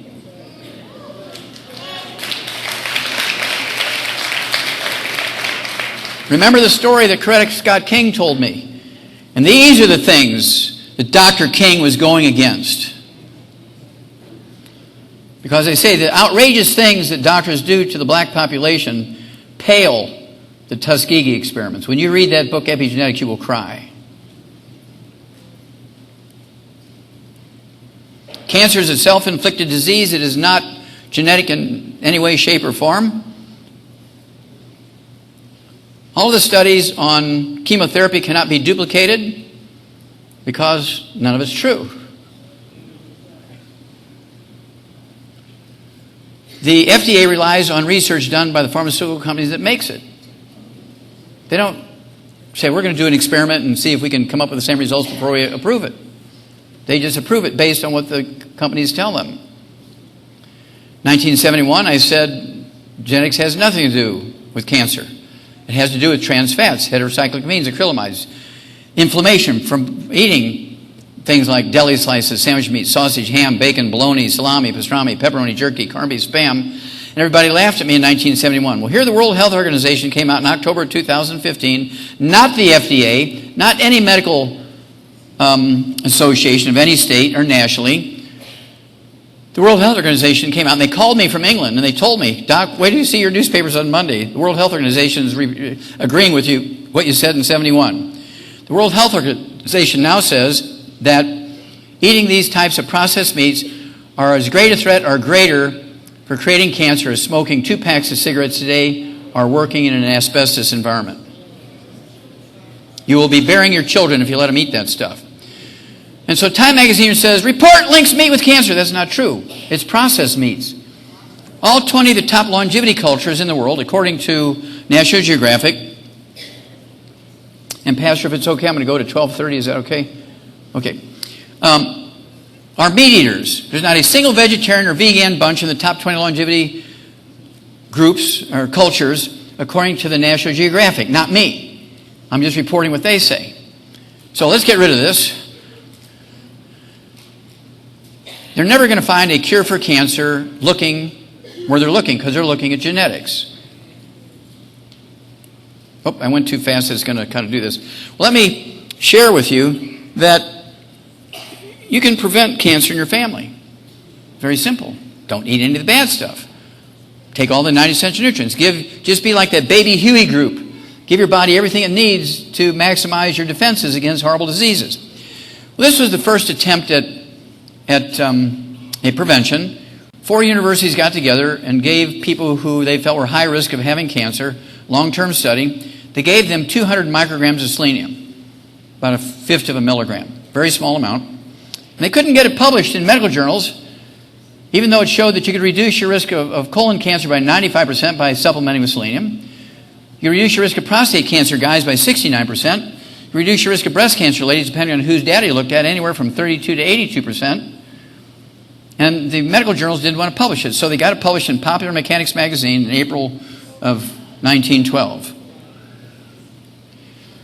Well, in 1998, the University of Arizona did the same study, the same number of people, got exactly the same result. Got it published in Annals of Medicine, which is a very famous medical journal now. High fiber diets don't cut colon cancer. That's a failed theory. This particular thing, this is a Harvard Nurses Health Study, 90,000 nurses over 20 years. The University of South Carolina was given the piece to look at how the percentages of breast cancer diagnosis varied depending on how women cooked their food. They particularly looked at how women cooked their meat. They found out, and this is published, they said, if you cook your meat very well done where the fat is browned or burnt, you increase your risk of breast cancer, ladies, by 462%, which means you're going to get it.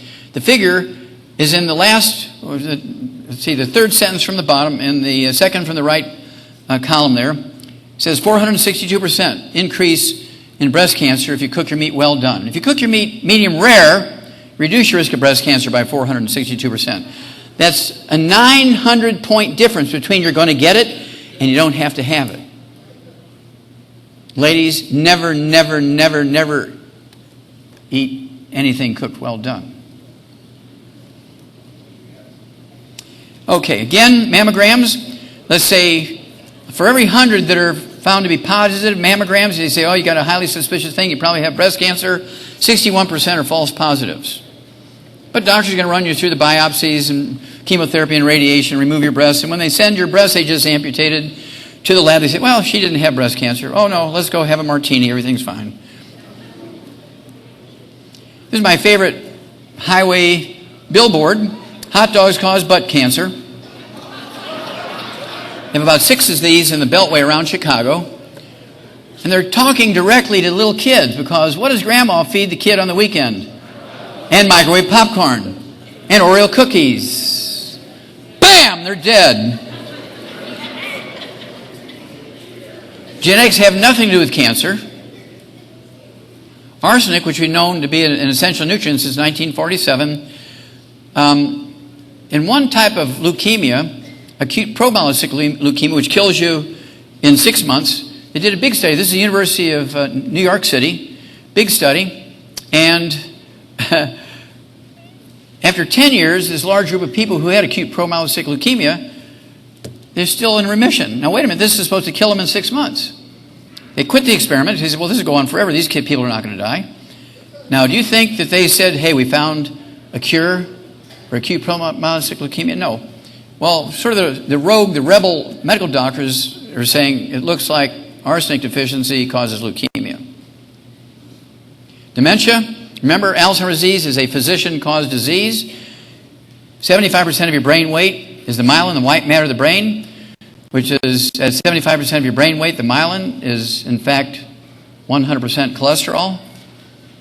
When it goes away, because you're taking cholesterol-lowering drugs, you're eating egg beaters instead of eggs, you're using margarine instead of butter, You're using lots of salad dressing because some hippie said it was good for you. You're going to get Alzheimer's disease. Say physician-caused disease. Vascular dementia is caused, the blood vessels in your brain are plugged from the same thing that plug your arteries in your heart. Korsakoff syndrome is a deficiency of a single vitamin. Wernicke-Korsakoff is a deficiency of that vitamin plus MS mixed in there with it. Vitamin B12 deficiency dementia is self-explanatory. Hillary said, Alzheimer's is an irreversible progressive brain disorder with no known cause, prevention, or cure. I will spend $2 billion a year of your tax money to find a cure. Well, in actuality, you can prevent it by 78% right now. Double-blind randomized study by Johns Hopkins. You guys ever hear of Johns Hopkins? You're kind of neighbors with those guys, right? Baltimore, Maryland. Very well-respected medical school. They did the research on 5,000 people, 10 years. Half of them, 2,500, got a supplement. 2,500 of them got a dummy pill. And the ones that had the supplement, guess what? Had 78% less, after 10 years, had 78% less Alzheimer's disease. This is my favorite Alzheimer's story in the newspaper. Mother and son share the bonds of love and Alzheimer's disease. He's 52 years old. He has Alzheimer's disease. That's his mother at 82. She has Alzheimer's disease. They're both on the same statin drugs to lower cholesterol. They're both in the same facility, nursing home. Their doctors are the same guy who wrote them both the same prescriptions for statin drugs, and he owns the nursing home. Somebody needs to go to jail. What would happen to a politician? What would happen to the mayor of your city would give all of the contracts for construction and maintenance and work to his brother-in-law without throwing out a bid? You'd impeach him, wouldn't you? He'd be out right away. But doctors get away with this all the time. This is what made my audio cassette tape in 1991 so controversial. Vitamin E can ease memory loss in Alzheimer's patients. You can take somebody who's advanced Alzheimer's disease, give them a large dose of vitamin E. Within 3 months, they'll be able to find their way back home. You take them around the block, spin them around, they can find their way back home. They can cook simple meals and dress themselves, or before they just sit there like a vegetable, just with one vitamin. This is a news release on the story from Johns Hopkins. It started 2 years later after that study on vitamin E, which was published in 1992. 2 years later, in 1994, Johns Hopkins set up this experiment, and they just added vitamin C to the vitamin E. They said, well, maybe we can actually prevent it. Now, these people were all the same. Same religion. They ate the same way. They avoided the same food. They're all farmers in the same valley. So it was about as good of a double-blind randomized study as you could get in human beings. It's not like 16 different professions, different cities, and all that kind of stuff, right? Okay. This is why we have things that are generational in families. It's not genetic. Gluten intolerance. Oh, T-Mobile. Okay, celiac disease. Busted. Celiac disease, appendicitis, diverticulitis, irritable bowel syndrome, inflammatory bowel disease, colitis, ulcer colitis, Crohn's disease, asthma, bronchitis, other respiratory ailments like pneumonia every winter, eczema, rosacea, dermatitis, psoriasis, infertility, miscarriages. If you have any one of these things, you don't need to go any further. You have a gluten intolerance. Gluten intolerance causes all these things because these are all caused by nutritional deficiencies. Now, there's 900 different nutritional deficiency diseases. You can get all of them when you have gluten intolerance. And here's why. On your left, on that A is a cut through the small intestine of a healthy 1-year-old rat. You can see the finger-like villi increases the absorptive surface of your intestines by 95%. On the middle photomicrograph, C there, you can see where they've lost 50% of those villi. Look at all the scar tissue in there. They were on a high gluten diet for 6 months. The ones on your right and E were on a high gluten diet for a year. 95% of those villi are gone. Look at all that scar tissue. How do you get vitamins and minerals through that stuff? You can't. You get on a gluten-free diet for kids under the age of 10, and very rapidly, 2 to 4 weeks, you're going to see a magic thing. It's a God thing. I mean, just like Pastor Creflo Dollar's daughter. In 2 weeks' time, she was cured. We put her on a gluten-free diet as well as supplemented her. Her intestines healed. Now, an adult, it might take you 6 to 8 weeks before you see something dramatic. It might take 2 or 3 months for a kid under the age of 10 to go from E, where your 95% is scarred, up back to a normal, healthy intestine. Our age, 50, 60, 70, 80 years of age, it might take you a year to get totally healed. But you'll see something remarkable in 4 to 6 to 8 weeks. Some of the people I've worked with, okay, Glenn Fry died at age 67 from ulcerative colitis. Again, a gluten intolerance. You got to stay off of gluten. Stay away from the bad stuff. These three, Elvis Presley, Michael Jackson, Karen Carpenter, all died from gluten intolerance secondary effects. Michael Jackson had vitiligo. He had lost his skin pigment. That's not his hair. It's a wig. His hair was snow white. He shaved his head and had a wig on all the time because his hair was white and his skin was white. He didn't bleach himself. He just didn't have any skin pigment because he couldn't absorb the minerals that are required to make skin pigment. Elvis Presley died of cardiomyopathy heart attack while he was on the toilet, trying to force a bowel movement through when he was constipated. And bam, he died. And Karen Carpenter was legendary for having irritable bowel syndrome. This little Lucy on your left here was born to a mother who was 28 years old. She'd had 3 miscarriages. So you already know the problem. She had eczema all over her face. She had constipation. She had asthma. And we put her on a gluten-free diet. She was breastfeeding UC. He was 3 months old. The pediatrician told her to clip his fingernails, put mittens on his hands so he wouldn't scratch himself. Gave her a hydrocortisone cream to rub on him so he wouldn't itch. Told her to keep breastfeeding him because it was the best milk for her. Never told her to get off of gluten. We got her on a gluten-free diet, got her on the 90, and 2 weeks later, her asthma was gone, her eczema was gone that she'd had for 28 years. And you see, the same thing. Her breast milk was his total food. His asthma and eczema went away in 2 weeks. And here he is on your right 2 years later, fully 2 years old. Now he is totally, perfectly free of all that stuff, and he'll go on to live to be 100 years old and so on. We see a lot of kids from Southeast Asia. We have offices and warehouses in Singapore, and so we serve everybody except the North Koreans. And maybe they need this stuff, and they'd be nice people. You know, who knows? I don't know. But you can see on the left here where they have eczema, they get psoriasis. You put them on a gluten-free diet, you get them on the 90, and within weeks, it's all back to normal. I have more kids with the same problem. This lady had the psoriasis for 23 years. Her dermatologist made $3 million treating her with UV light treatment every week for 23 years. Somebody needs to go to jail. We put her on a gluten-free diet, got her on the 90 cents of nutrients, and in 90 days it was all gone after 23 years of suffering.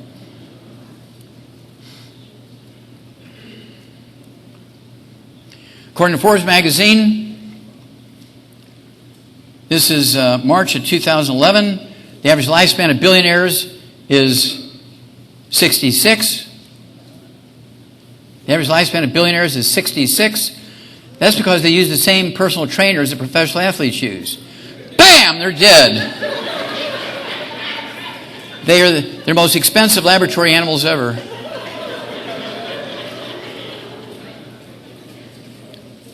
I wonder what Steve Jobs' parents thought when they buried him at age 56. I wonder what Satoru Iwata, CEO of Nintendo, another billionaire who died at age 55, I wonder what his parents thought when they buried him at age 55.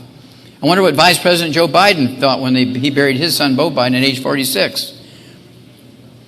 I wonder what the king of Dubai felt like when his son, Sheikh Rashid, died at age 33 of a cardiomyopathy heart attack while he was running. I wonder what former President Jimmy Carter felt when his grandson, Jeremy, died at age 28 from a cardiomyopathy heart attack. I wonder what Pastor Rick Warren felt like when his son died at age 27 from suicide.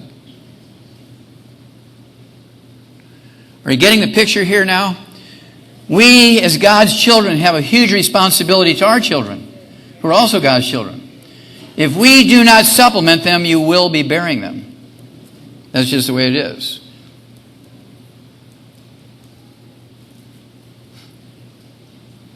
These are the 4 books you need to digest and read for longevity. Every black child in the world needs to read this book, Black Gene Lies. Remember, it's paid for by Pastor Dollar.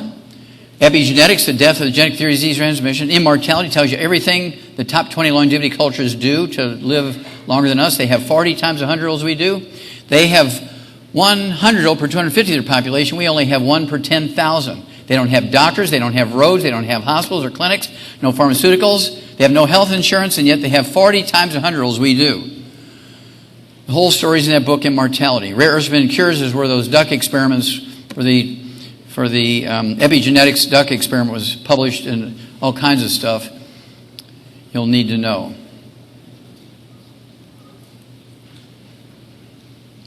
We think something's pretty good when somebody lives to be 102 or 107.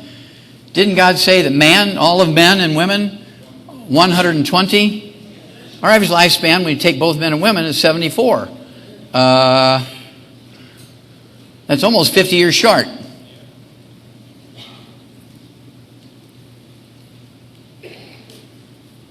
Why don't you look at the language on the National Geographics there, on the right-hand cover and the left-hand cover. This baby will live to be 120, the middle one. This baby could live to be 142 years old, Russian Georgian. The little brown baby on your left is from the Nicoyan Peninsula in Costa Rica, Central America, and the little one on the right from Russian Georgia again.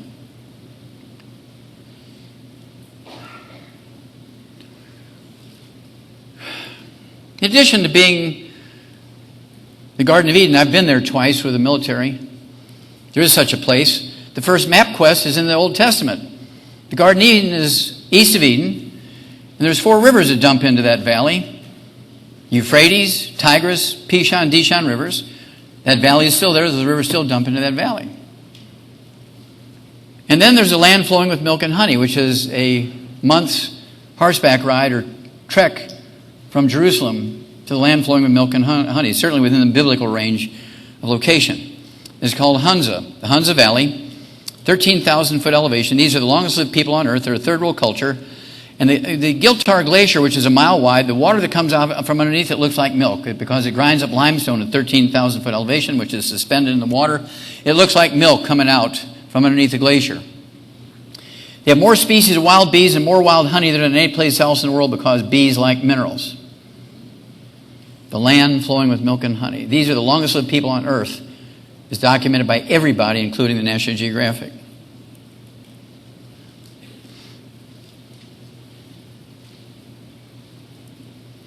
This gal here is the lead singer in a rock group in Okinawa. She's 97 years old. Look at her energy for 97.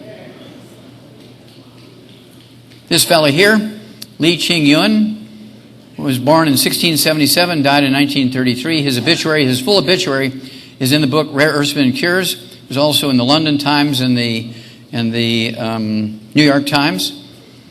He died at 256. This is documented. When he was 50 years old, he got a certificate from the Emperor of China because he was very old back then. Back then, the average lifespan was like in their 20s, and so to live to be 50 was outrageous.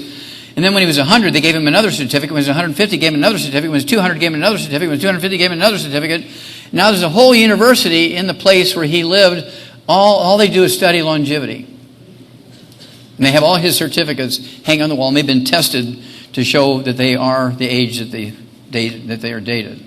Okay, we're down to the last, say, 10 minutes here, 10, 15 minutes. Our body requires, you've heard me say this a couple of times, our bodies require essential nutrients. We call it 90 for life, 60 minerals, 16 vitamins, 12 amino acids, 3 fatty acids. And this is what your genes, your DNA, your RNA, and your telomeres, the little end caps in your chromosomes require to maximize your genetic potential for fitness and longevity and health and making good decisions and strength and speed and all the things we attribute to genetics. Your body needs these things in optimal amounts. If they're missing even 10%, you're going to get a horrible disease. If they're missing totally, you're going to die. If any one of them is missing totally, you will die.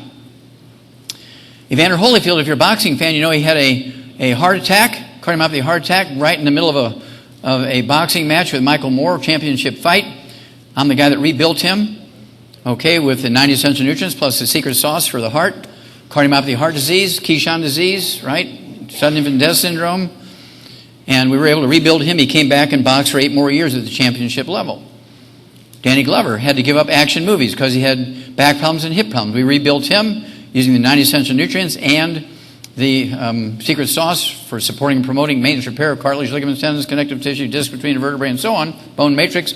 And now he's back doing action movies. I spent a lot of time with Pat Boone. He is an extremely godly man. I just love him. He actually sang some songs to me in his living room. Wonderful guy. And he was reduced to selling walk-in bathtubs because he couldn't do anything because of back and hip and knee problems. Well, now you don't see him selling bathtubs anymore, and he's back on the road. Willie Nelson's on the road again because he had to quit for many years because he had arthritis in his fingers. I was able to rebuild him. Drew Pearson, the Hail Mary pass receiver from the Dallas Cowboys, rebuilt his back and hips and knees. Now he's one of our top associates working with Youngevity. You come to our events, you'll meet him, a fabulous guy. You've seen that, so I don't have to go into that again. This is my son's favorite picture. It's these macaws coming from the roosting area in the jungles, in the Amazon, to eating the clay on their way out to find bugs and nuts and things to eat. And they're getting the minerals from the clay. That's why they're so brightly colored. And if you want your pet macaws and parrots and parakeets to be really brightly colored, you give them our minerals as well as the seeds they give you at the pet store. In that study I did with Marlon Perkins, 20,000 autopsies. We eliminated over 900 different diseases using the information from those 20,000 autopsies. We tripled the lifespan of animals. Dogs 60 years ago lived to be an average of 8. Now they live to be 25. We eliminated every birth defect you can name and 10 times that many you can't. And so I began to use it in people. When they fired me from Yerkes, when I discovered the cause, prevention, and cure of cystic fibrosis, I went back to school, became a physician, and I began to use everything I had learned on animals in my human patients. Guess what? It works. It works because all vertebrates are God's creatures, right? And so the same thing works for a turtle and a crocodile and a giraffe and an elephant and a parakeet and a flamingo, just like you and me. We need these basic things. God got a good pattern, and he used the same pattern over and over and over. Even an oak tree requires genes and DNA to transfer information through the acorn to the baby oak trees. Now, how did rich people get their minerals? Well, pharaohs and kings and successful generals and successful merchants would pay grave robbers great sums of money in silver and gold to bring them mummies. They'd grind up the mummies and use the mummy dust as a condiment like salt and pepper in their food. And guess what? They were healthier than the trolls living under the bridge who were just eating corn because they were getting their minerals. Now, obviously, poor people and slaves couldn't do that. So how did poor people and slaves get their minerals? Well, the common fuel of the day back 5,000 years ago, the universal fuel around the world, even though people could not communicate, ones living out in the Pacific Islands and ones living in Africa couldn't communicate with ones in North America and so forth, and South America, the Aztecs. But the common fuel around the world was wood. Now, what did they do with the wood ashes every morning? Did they throw them in the recycling bin to save the earth? No, they threw them out in the garden. Well, it turns out that wood ashes are not ashes. 95 to 98% of the wood ashes are minerals that the tree sucked up out of the ground. And the plants that you fertilized with the wood ashes actually sucked up the minerals. And so you ate these plants out of the garden, and you were getting the minerals from the wood ash. Nobody knew that. Nobody knows it now. You're knowing something only God knows, and now you've been given the information. You need to use it wisely. Now,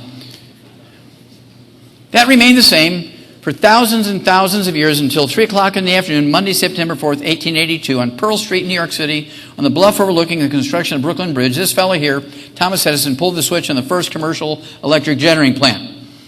Within 10 years, every town, every municipality, and every city in the industrialized world converted from wood as the universal fuel to electricity. Now, how many wood ashes are left over in your home every morning when you fuel your home with electricity? None. Zero. Now, because nobody knew that was your source of nutritional minerals, nobody supplemented. Here comes the government. Here comes the doctors. Oh, just eat well, you're going to get everything you need. Bam, you're dead.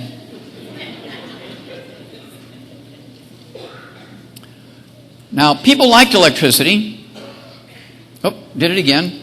It'll switch in a moment. People liked electricity, and so politicians jumped in. You vote for me, I'm going to put up a hydroelectric plant. We're going to have electricity in this valley. They did it for the TVA. They did it in the Colorado River Valley in the southwestern 7 nations. And we electrified these things back in the late 1800s, the 1910s, and 1920s. And people had jobs. There was money everywhere. I mean, people were rich, and we had factories, and life was booming. It was wonderful. But there was an unintended consequence. How many of you heard of flood control by these hydroelectric dams? Uh-oh. Uh-oh. Remember, what fertilizes the Garden of Eden? Flooding every year by the Tigris, Euphrates, Pishon, Dishon rivers. When water recedes, what does it leave behind? Silt, mud, which has minerals in it. Did the farmer push that silt off to the side before he planted? No, he plowed in those minerals again, year after year after year. Well, once we got hydroelectric plants to make electricity, everybody's happy. They had jobs initially. Now comes the terrible part. No more mud, no more silt after the floodwater receded because there was no more floods. So God's plan was interrupted. According to the World Health Organization, right now we have 960,000 dams damming up the rivers. Our soils are depleted. Our oceans are dying. Our oceans are dying, yes, yes, yes. Remember, I wrote the first paper on a mass die-off in America from pollution, so I've kind of kept track of this over the years. Pollution has nothing to do with the oceans dying. It's dying, but there's nothing to do with the pollution. We've cut off the food supply to the ocean. We dammed up all the rivers for utilities. No more silt going to the ocean, no more algae, no more little plants, no more fish, no more us. So we're growing fish now in ponds with GMO foods fed to the fish. Whales are starving to death for lack of food and washing up on the beaches now. Sharks are attacking people in places they never used to. Can you remember during the Beach Boy days and the surfing days, sharks attacking people around Hawaii, Southern California? Why are they doing that now? Well, there's no fish anymore for them to eat, so you look pretty good to them.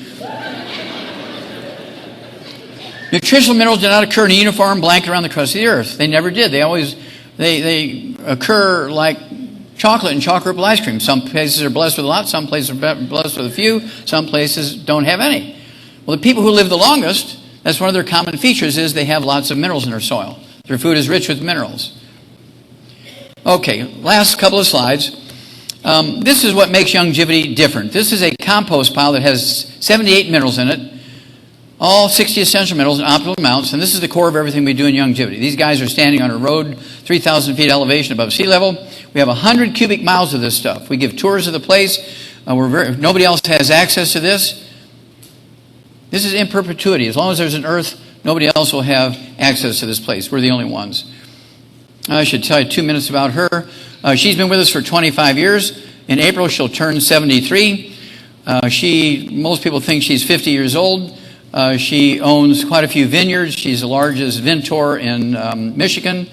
And grapevines around the world usually will give you 50, 60 pounds of grapes per year. Hers give 250 pounds because she's using these minerals from that compost pile on her grapes. She gets 5 times the yield. And the Amish use our minerals for their sweet potato farms. They get 12-pound sweet potatoes. One sweet potato can feed a family of 5 for a week now. Our soil is known to be depleted in minerals since 1936. This was the cause of the Great Depression and the Dust Bowl.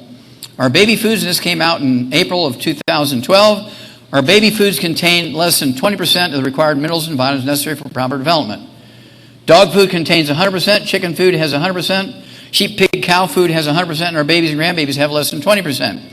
Go read the mineral content of the baby formulas in pharmacies and grocery stores. They have less than 5 minerals. Most of them have only 3. If you don't supplement them, you'll be burying them. 100-year study, 1914 to 2014.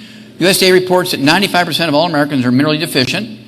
The minerals in our soils over the past 100 years are depleted by 85%. If you don't supplement your kids, you will be burying them and you'll lose 25 to 50 years off your life. Okay, getting down to the last 1 or 2 slides here quickly. We'll make it in time. Okay, second to last slide. Everybody needs the 90 essential nutrients. So we have a basic program we call the Healthy Start Pack. It contains 3 products. Has 245 nutrients in it, including all 90 essential nutrients and optimal amounts for 100 pounds of human flesh for a month. You give this to a 50-pound kid, it's a 2-month supply. Give this to a 30-pound kid, it's a 3-month supply. Give this to a 200-pound person, you need 2 of these per month, 1 per 100 pounds of body weight per month.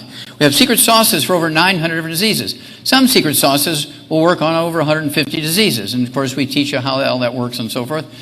And they're very simple. The healthy weight loss pack is for weight loss. The healthy sports pack is for people who sweat and work hard physically.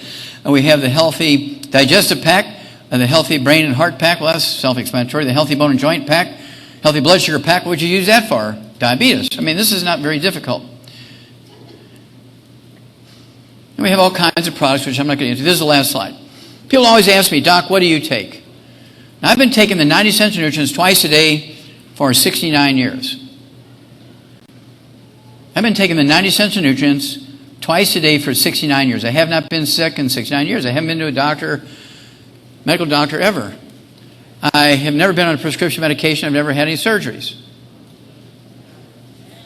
Now, everybody can do that.